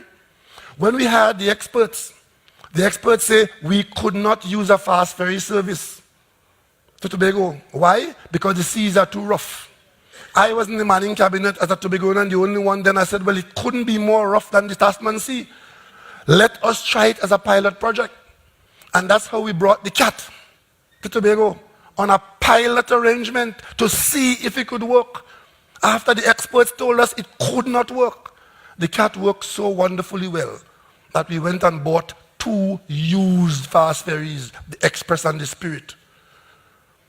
The previous government run the Express and the Spirit non-stop for years without proper maintenance. By the time we came into office in 2015,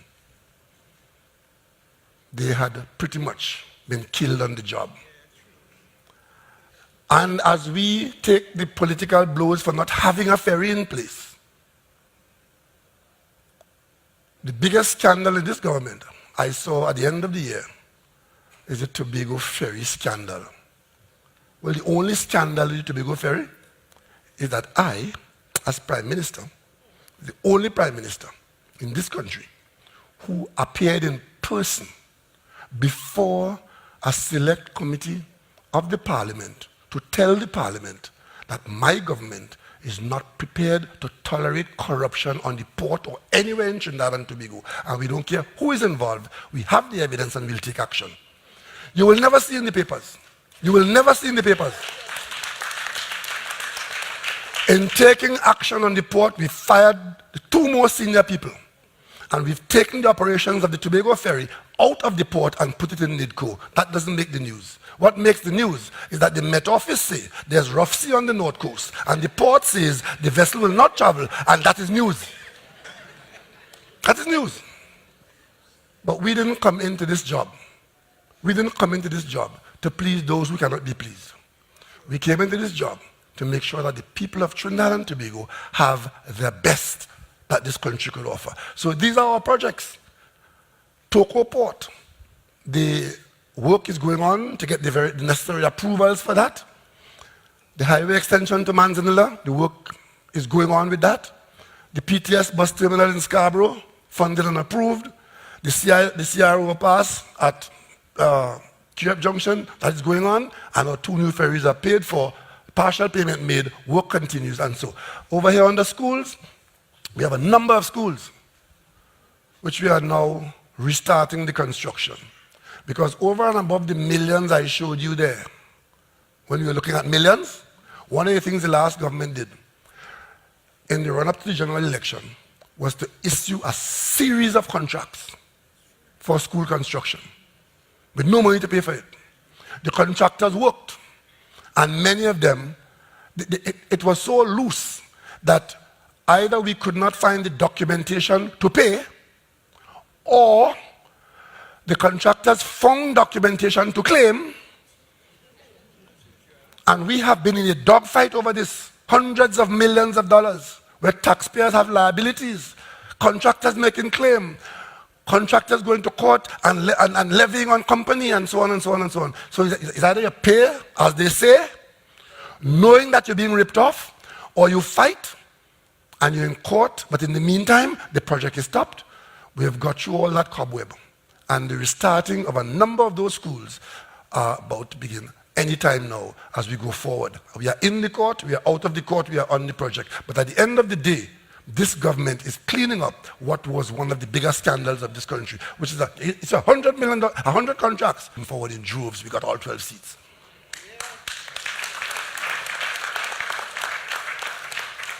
And if you look at the cabinet that runs Trinidad and Tobago today, a significant portion of that cabinet and that government is young people taking responsibility for the business of Trinidad and Tobago. I thank you for your support and your patience.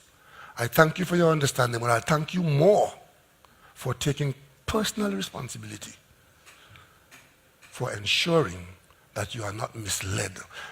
Because it was a Caribbean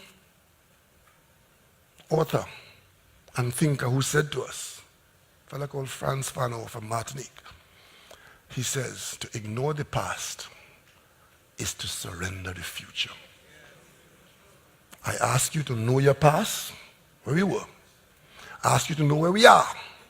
And I ask you to stand with the people of Trinidad and Tobago in where we're going. I thank you for coming, and I hope you do.